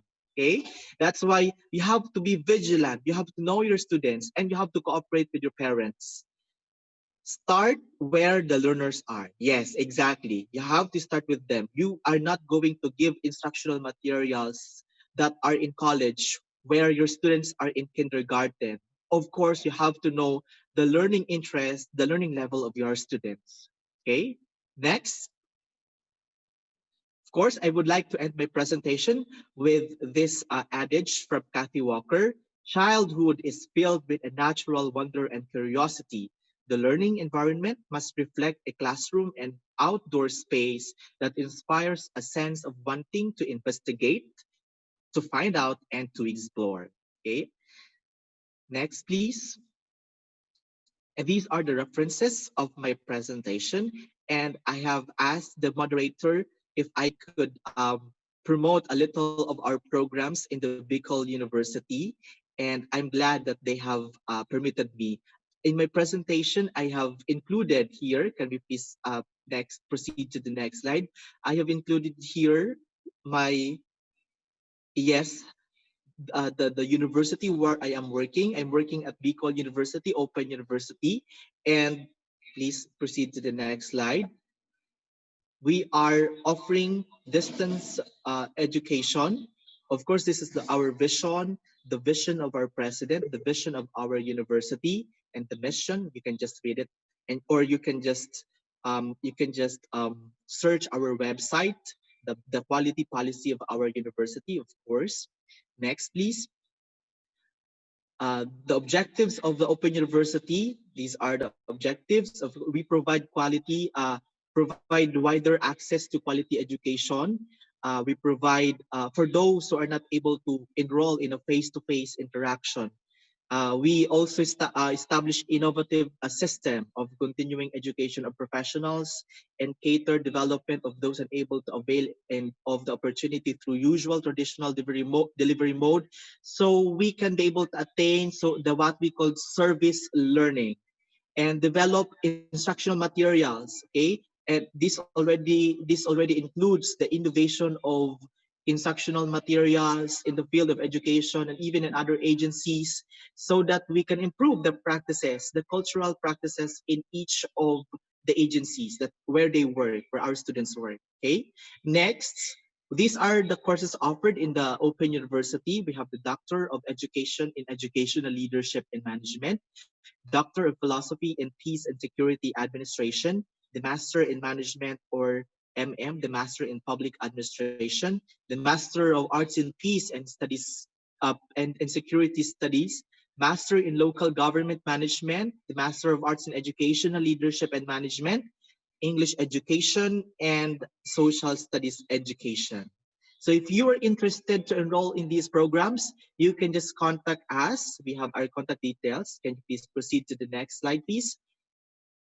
You could, this is our president, of course, our very able president, Dr. Arnulfo M. Mascareñas, and our very supportive dean, Dr. Rameses M. Lorino. And the contact details is in the next slide, okay? So you can connect us with the numbers, Globe and Smart, or you can reach us through our email, or if you have time to go to visit our office, that's our address, or you can reach us through our Facebook page, Video Open University. And thank you very much for listening. I hope you have learned something from my presentation.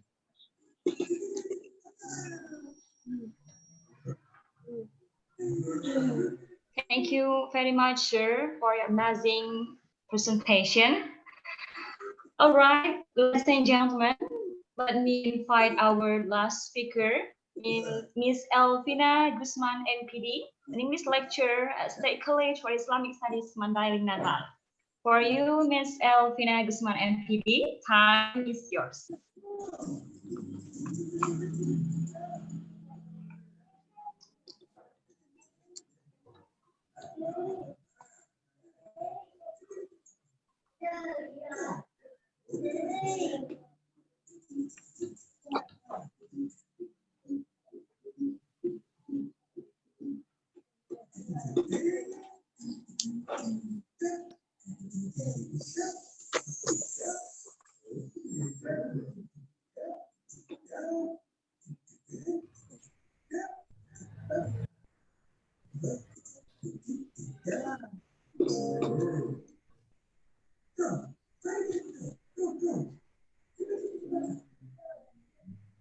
Assalamualaikum warahmatullahi wabarakatuh.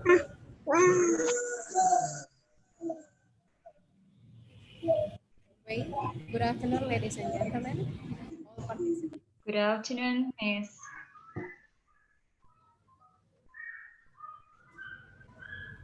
Excuse me.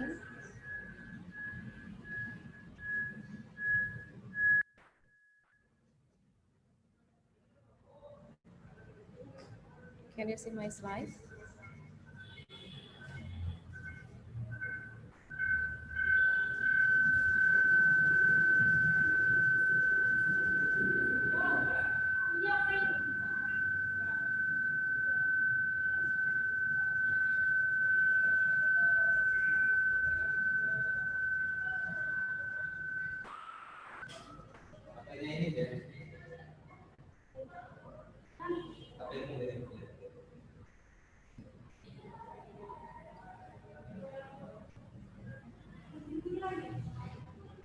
Okay.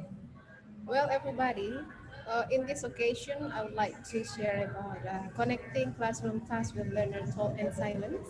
Firstly, I would like to tell you about myself. I'm Elvina Guzman, English lecturer at Mandailing, Natal, Indonesia. Okay. Sorry, I'll show my slide. Yeah. There are 4 points in connecting classroom tasks with learner talk and silence. The first is about teacher competencies. We have already now as a teacher lecturer, we have 4 teacher competencies. Okay, and also the next competence is teacher roles.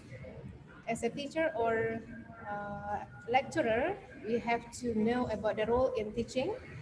And the next one, or the next point in connecting classroom task with learner taught and silent is student personality and diversity.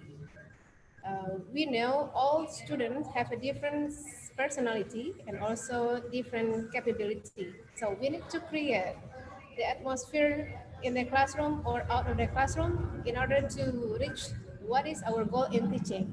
Particularly in my subject is in teaching English. The next point is learning strategies. Yes, everybody have a different strategies in learning. So we can judge that students who do not talkative in the classroom, they are not understands about what we are talking about. Okay, next slide, please. Yeah, first I'd like to explain about teacher competencies. The first one, focus on pedagogy. Yeah, as a teacher and lecturers, there are many skill or competencies that we have already mastered.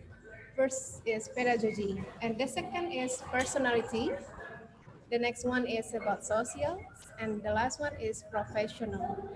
If we do not have these competencies, of course, it's hard for us to manage our class and also to make our students understand about our subjects.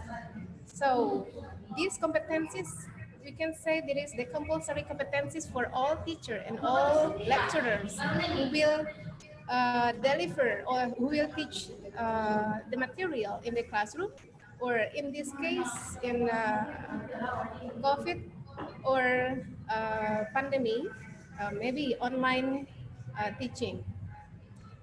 Okay, we go to the next slide, teacher roles.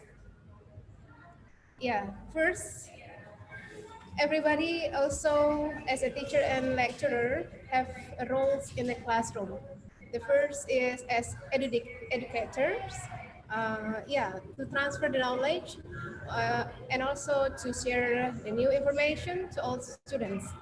If the teacher have a new information or they know or understands about the new knowledge, of course the teacher can share it to their students in order to get the new information related to the new topic.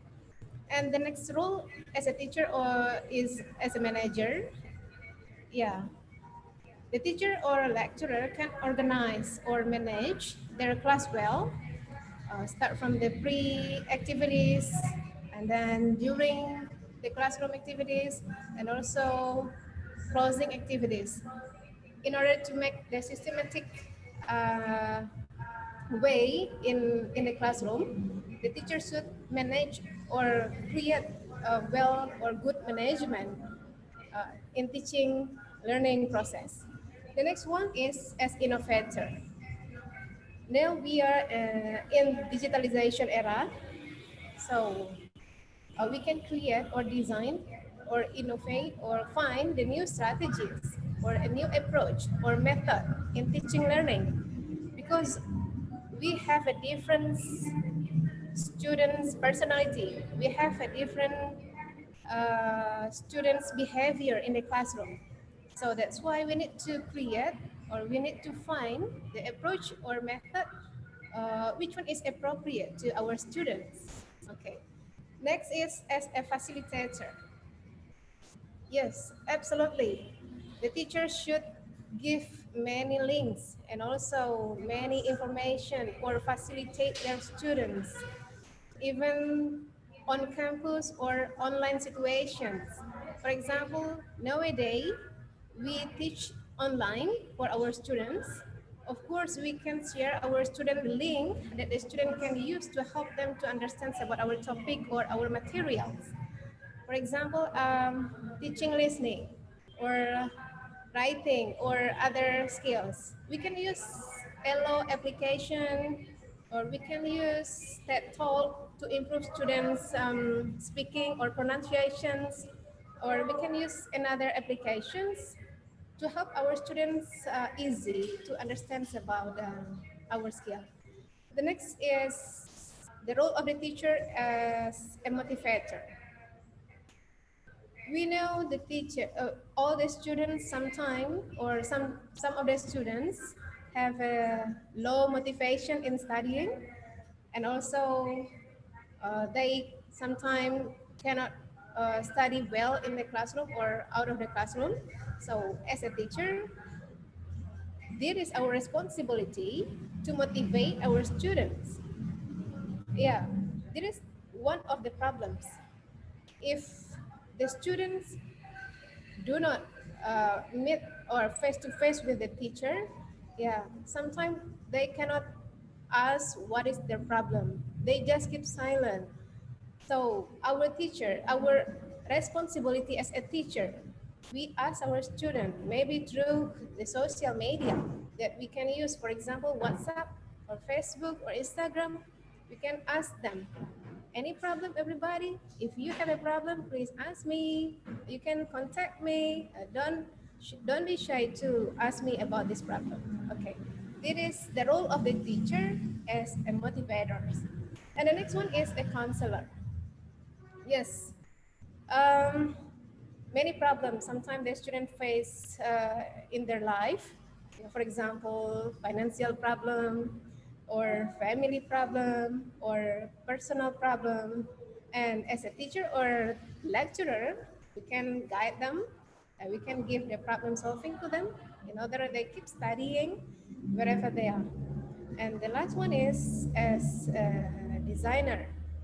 Yeah, I have told before that, yeah, in this era, we can design our topic or our material creatively, maybe by using application, or maybe we can use another approach or method or creative approach in order our students will be easy to understand our topic. Okay, let's continue the next slide, please. Yeah, student personality and diversity. Yeah, first we can see our students personality. We can say extrovert personality. Extrovert personality, it means our students active participation. Yeah, some of them can speak aloud in the classroom or participate in the classroom, or you can say they can talk in the classroom. And on the other hand, our student personality is introvert. Introvert personality, it means our student may be slow respond or passive participation. Sometimes our students do not participate or active in our class, or we can say they just silence, but we cannot judge them talk and silence as yeah. Oh, yeah, for example, the student who silence in the classroom, they don't understand about our topic. We can judge that. We cannot judge that because our student personality have a difference. So we need to understand about that. Extrovert and introvert, active participation and passive participation, talk or silence. Both of these is we can say can help our student, or it's based on our students' diversity. As a teacher, we should understand this condition. Okay, let's go to the next slide, please.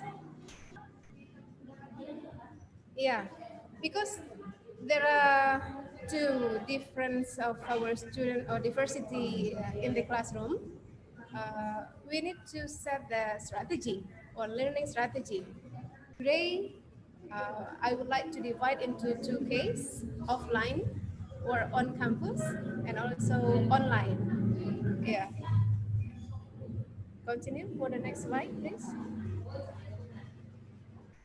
Yeah, classroom tasks on campus or offline for learner talk and silence. There are many or some combining teaching learning approach in the classroom. or on campus that we can use. For instance, cooperative learning. Yeah, our student can do some activities that they cooperate in learning or in learning process. It depends on our instruction as a teacher. And the next one is collaborative learning by combining speaking and writing. Yeah, to support our students' personality.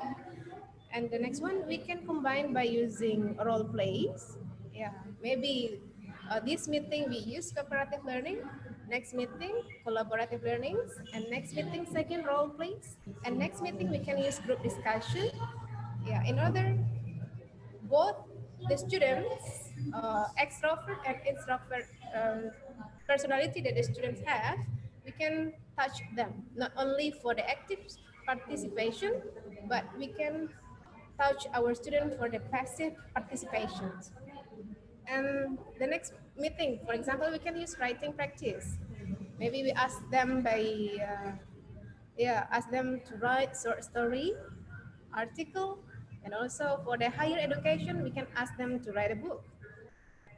Okay, for the next, maybe we can use photo voice. Yeah, it is the challenging and also the new one by describing a photo through speaking and writing activities. For example, for photo voice, let's go to the next slide, please. Yeah, sample of photo voice. For instance, we ask the student to describe a photo orally, and this is for a top learner because they describe a photo orally. And for the silent learners, we can ask students to describe the picture writtenly. So both we can touch them. Ask them to speaking or to speak, it is for talk learner, and ask them to write, it is for silent learner. This is the example. Based on this picture, ask our students, you can find or you can explain this picture or you can describe this picture maybe through speaking or writing. Yeah, it's up to you. But the main point is the goal of our teaching, you can reach it. Okay. Well, go to the next slide, please. Okay, next slide, please.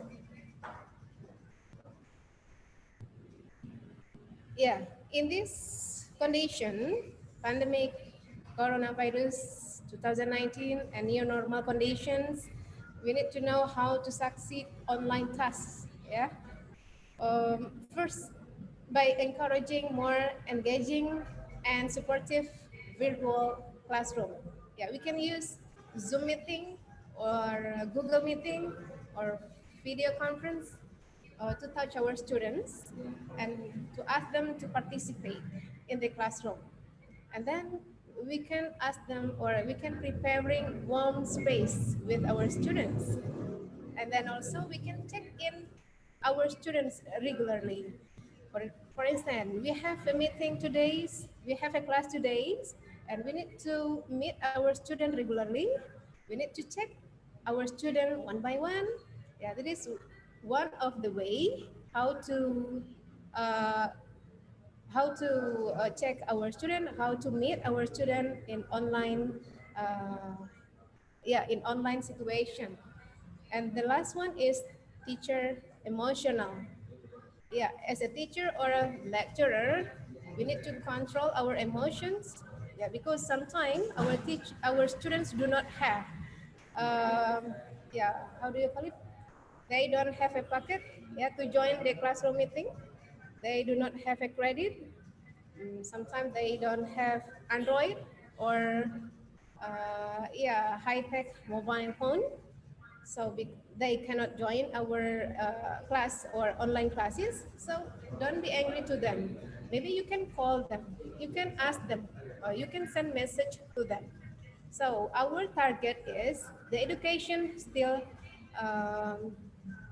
still run, but however in online situation. Okay, go to the next slide. Yeah, I quote from Lee and Lee in 2016 to give positive behavior to the students, to make the information permanent to use, judiciary thinking, reasoning, interpreting, communicating, and comprehension are the behavior expected from a teacher. Okay, so it is our task and our responsibility as a teacher. We should give a positive behavior to our students and then make the information permanent to use, judiciary thinking, reasoning, and interpreting, and well communicating, and also good comprehension. These are the behavior that we are expecting. Okay, next, please. Okay. Yeah, let's come to the conclusions. Yeah, based on my explanations above, as a teacher, we should design a task for diversity of learners because we know our students are different. They are different in competence, they are different in behaviors, and they have a different personality. So how effective our teaching is based on our design as a teacher. And by recognizing that learners have a various competence and also learning strategy.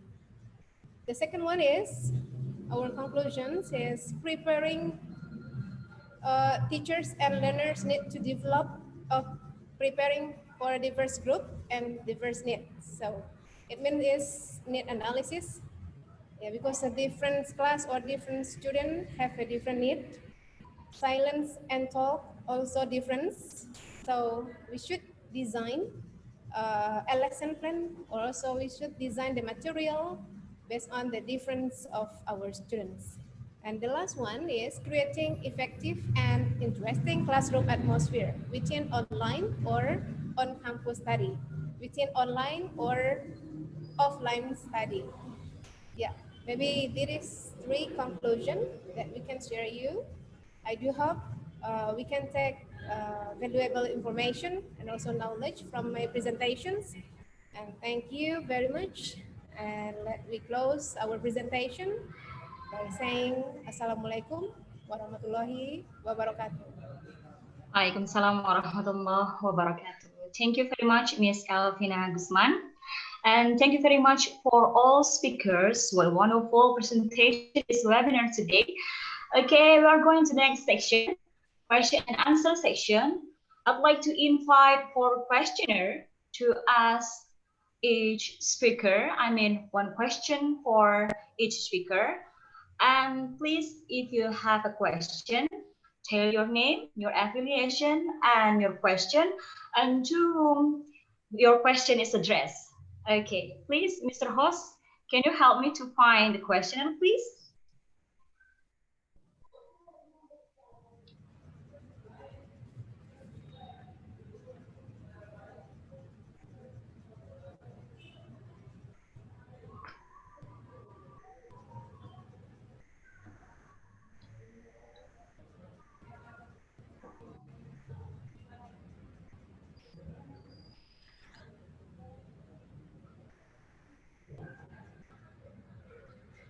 Okay.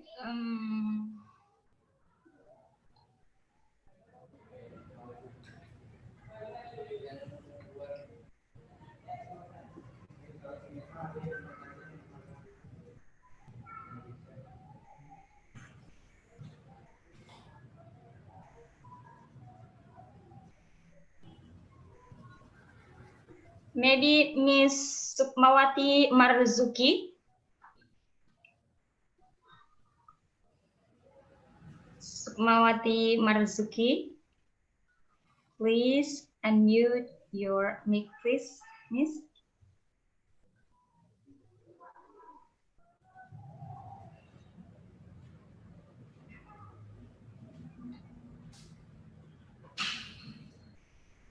Okay, let me check it in the chat room.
Hello, good afternoon.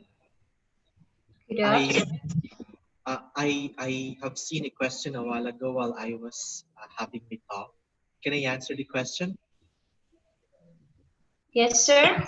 Please. Um, it was the question. The question was how to know the students, or how to know the students if we teach 60 students in the classroom. Um, well, it's not new. Of course, we expect that there are really schools which really allow classrooms to have 60 students, and here in the Philippines, we are also practicing the same because of lack of facilities, and of course, with a vision, or with a no child left behind, we have to accommodate students, and that the offshoot of that is that the enrollment would balloon, and we would accommodate a lot of students. And these are some steps that, to the one who asked me, these are some steps that you need to be familiar of. One is you have to require your school to have the profiling or survey forms as to their age, where do they live, what do they want, their dislikes. Even you can also include maps of their schools for you to be able to be aware of their environment. And once you know these data, you will now have the tolerance about their experiences. You will now have the background of their learning needs. And when you draft your course guide, your instructional materials, you have to consider these reflections, because this will guide you create meaningful experiences. Another thing is you have to take a look into the grades or assessments of your students. Try to reflect on their grades. Are they declining from every year's grade of your students? For example, if you have first year college, second year college, or third year, try to reflect on them, because there might be some factors that might come out that have affected these performances. Next is you may conduct for the basic education, for those teachers who are teaching basic education, you may conduct, this is very important, you may conduct home visitation. Visit your students in their schools so that you may also interview their parents, and you can also be aware of what they do in the house. Why are they not performing well in the classroom? You may know that when you visit their homes and when you talk to their parents, because we do not know if parents are really doing their job too when they're at home. So you also it's better to conduct home visitation, because it's one way to get narratives from the people who are responsible for the learning of the students. Another one is, for the last one, is you have to be aware of the performances of your students inside the classroom. How do they behave? Are they poor in English? Are they poor in mathematics? And if they are poor, you have to provide interventions. Okay? Again, you will always go back to the profile of your students, to the background of your students, for you to be able to provide something for your students. I think I have answered the question.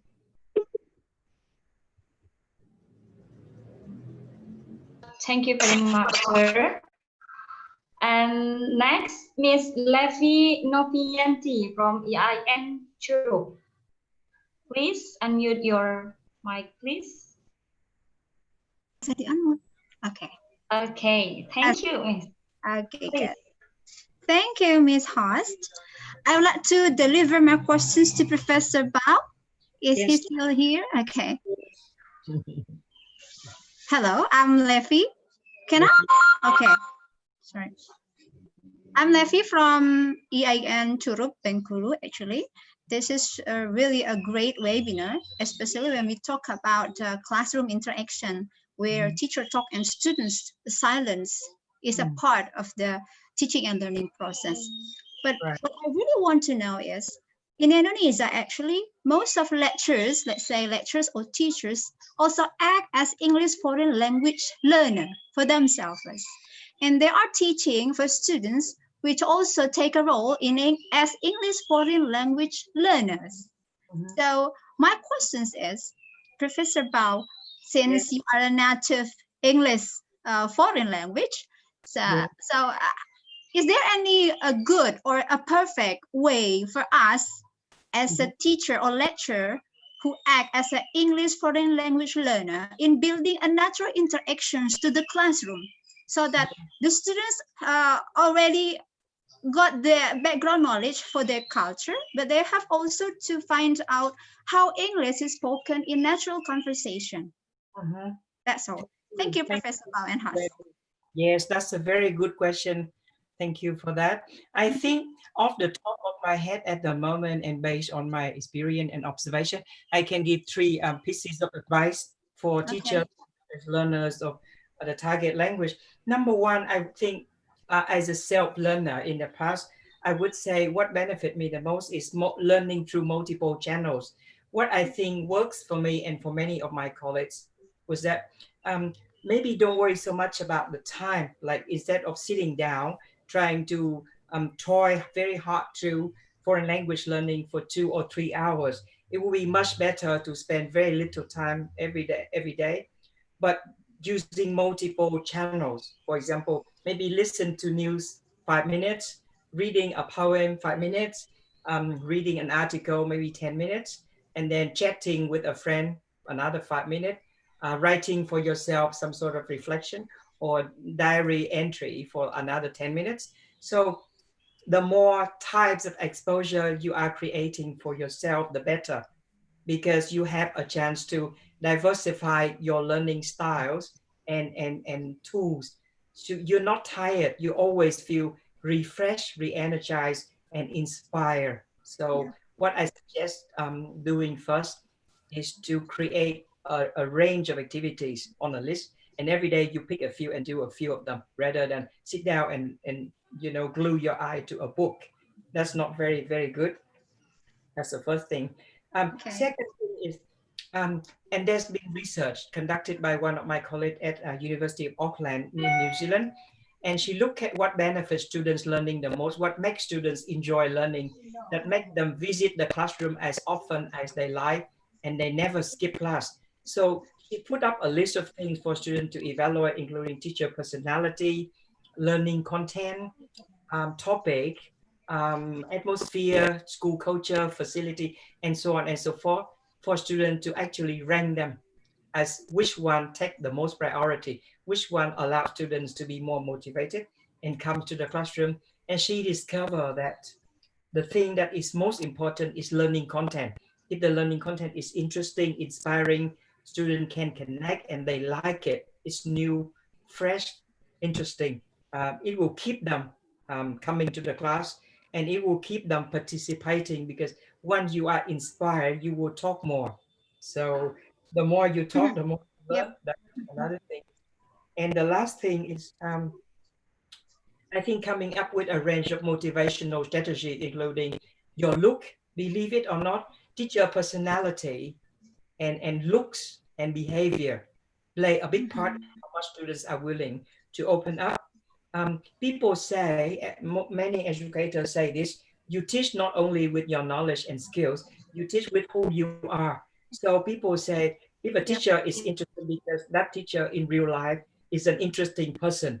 So train yourself to be interesting, charming, and special. Maybe dress yourself neatly, take care of your personality, care about students, kind, open up to students and well received. Even when they make mistakes, forgive them and guide them. So be a good person, and students will enjoy communicating with you. So those are three basic things that I observe, and over the year, not just from me, but more from my very good colleagues. Okay. Thank you very much, Prof. Ms. Levy, Sorry, Ms. Haas, can I have another question for Professor Brianis? Yeah, Ms. Haas? Okay, sure. Ms. Mehta, sorry. Yes. Yes. Can I have, may I have a question for Professor Brianis? May I? Miss Meta? Excuse me? Yes, Miss. Oh, the signal. Miss Meta? Yes, Miss. Hello, Miss. Yes? Excuse me, do you mind if I have also a question for Professor Brian who's from Philippines? Yeah. Sorry, University of Nagasaki, Philippines. Can I? Miss Melfi, right? Melfi, yeah. Yes. Yes. May I have a questions for her? Yes. Okay, thank you very much. Sure. It's a very bright opportunity for me actually. So that's why I'm truly interested.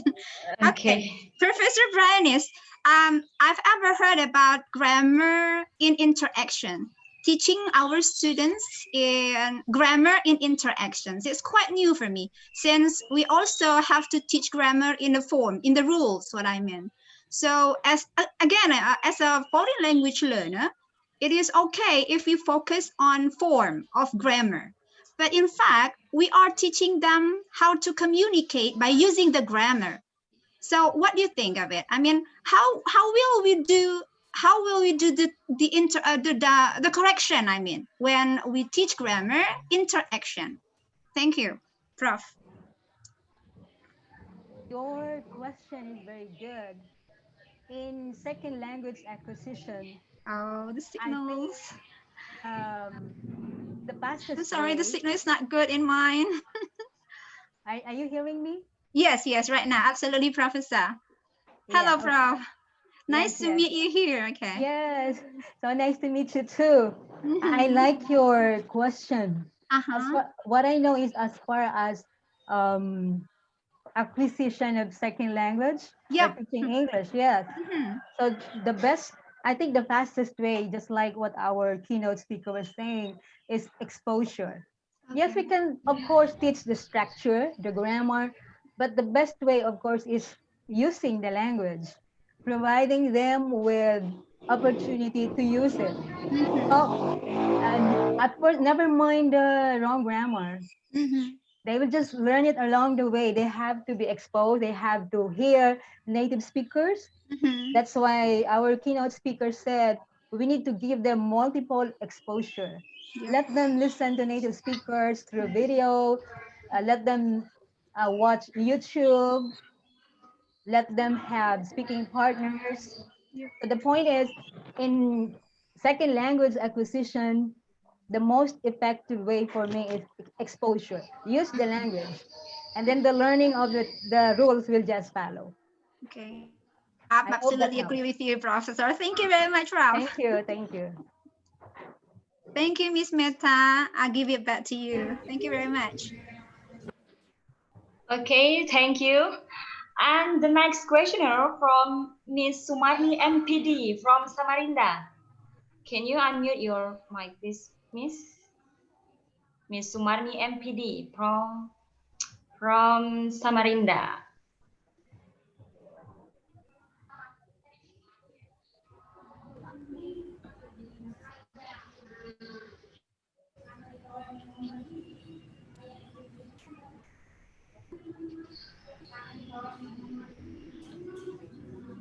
Mr. Host, can you find Miss Sumarni MPD?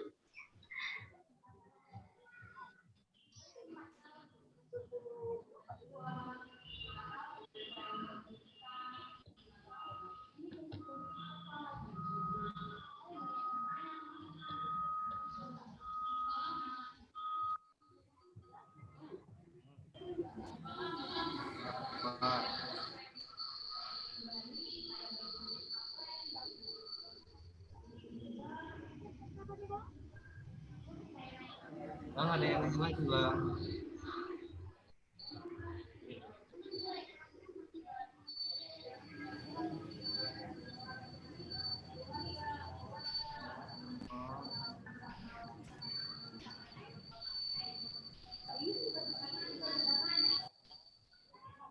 Oh, yang lain aja.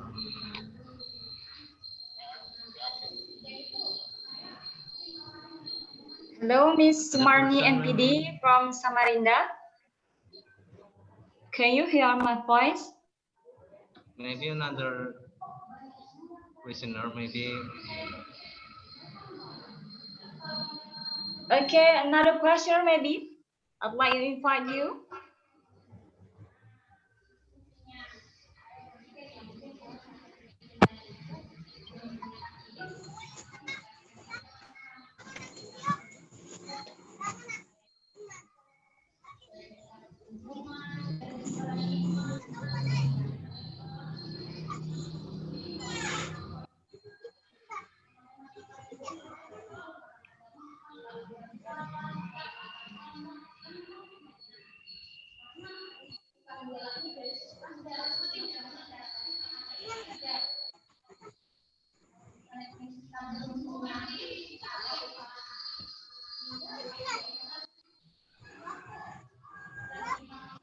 I think nobody, sir.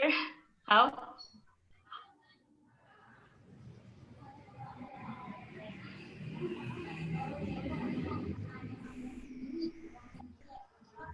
Oh, this Mr. Agus Susanto from Palembang.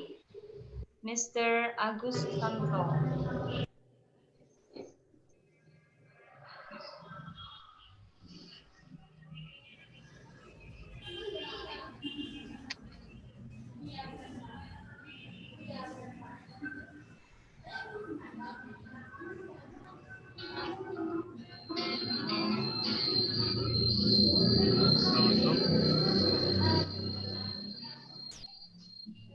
Iya, betul. Nggih.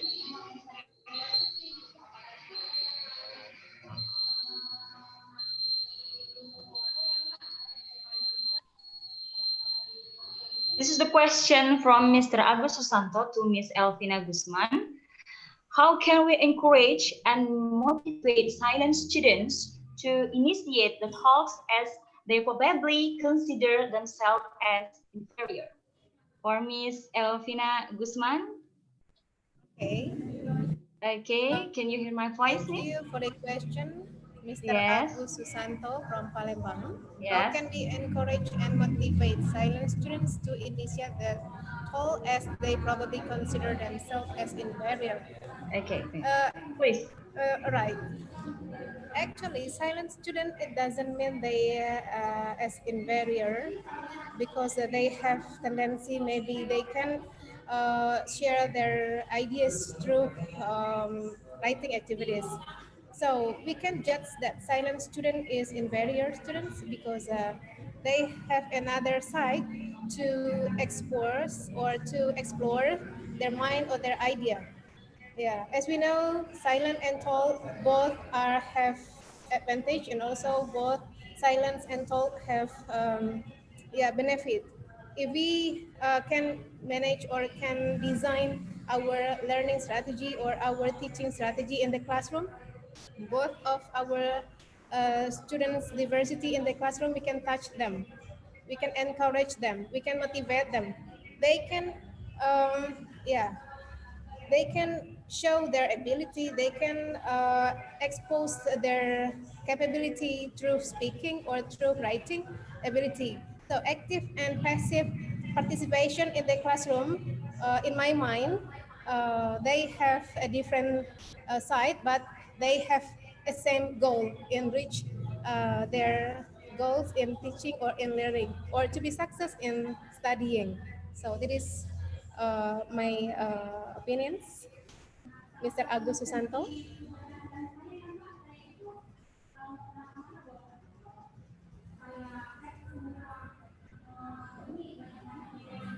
Okay, thank you very much, Miss Elvina Guzman. I think this is the last question from Miss Sumarni MPD to the first speaker, our keynote speaker. How to anticipate how class to deliver many tasks more talkative? For our keynote speaker, Yes. Mr. Tatbao, PhD. Thank you, Okay. Miss Melta. Can you repeat the question? Yeah. The question is how to anticipate how class to deliver many tasks more talkative. Oh, okay. So let me repeat my understanding. Yeah, how to anticipate students' behavior in order to provide tasks for verbal participation. Am I right? How to create more tasks that support verbal participation. Am I right? Yes, sir. Yeah, thank you. So, like, I think I agree very much with what Dr. Elvina just said. We should be open to different types of learning and give opportunity for students to actually respond in two ways, either verbal or less verbal in writing or in speaking. I have a story to tell which kind of more or less answer the question. Yeah, I think it's a very good question. Now, at Monash University where I teach, there are students who are very talkative and there are also students who are very silent. One time I was teaching with a colleague and half the class were talkative and they are Western students. The other half were actually Asian students. So we were very worried because the Western students always talk and Asian students always silent, and we don't know if their silence is comfortable or they are shy.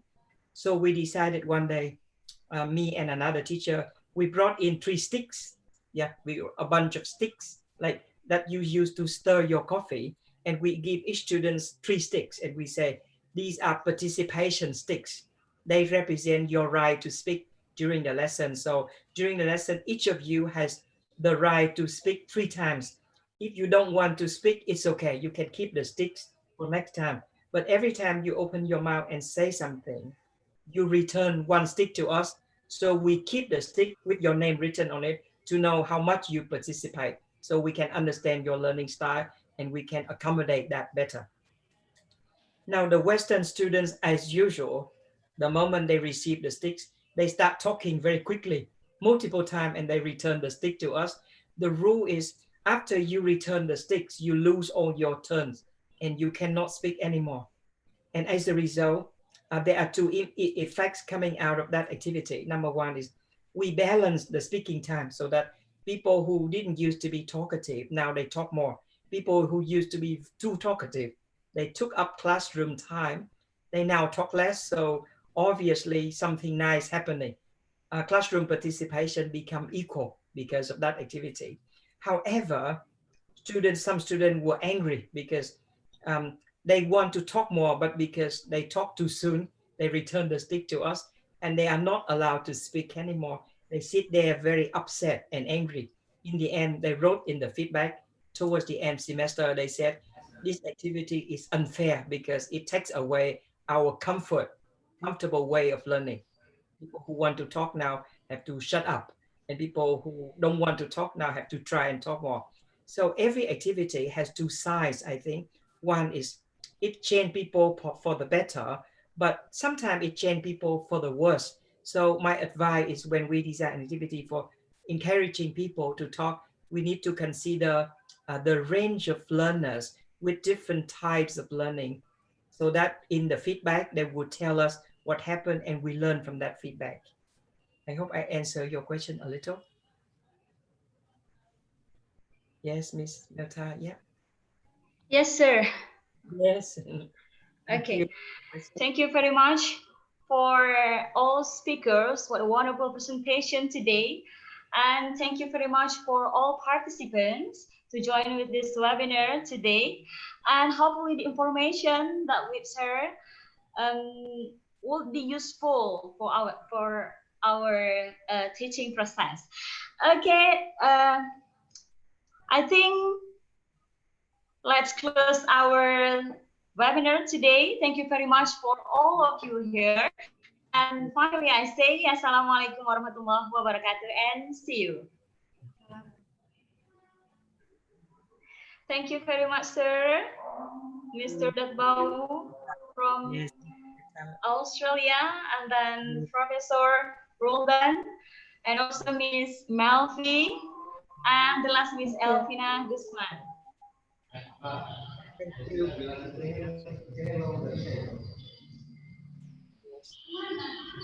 Okay, thank you so much, Mr. Thank you so much, sir. Thank you so much, Ma'am Felmi, Mr. Roldan. Thank you so much. Thank you, Dr. Tetbau. Suara aku bisa. Nggak pakai suara. Thank you, sir. Thank you so much. Thank you, Miss Melvi. Thank you so much too. Thank you. Thank you. You are all great. Thank you very much. Jauh dari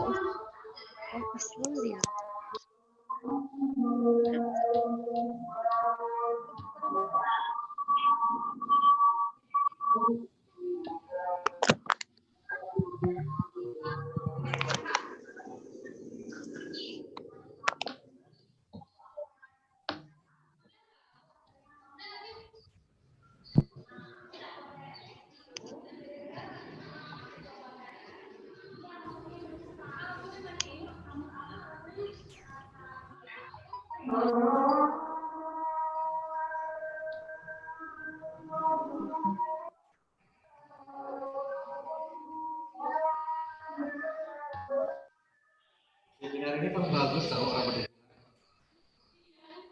Tadi bilang sama aku semuanya juga kan.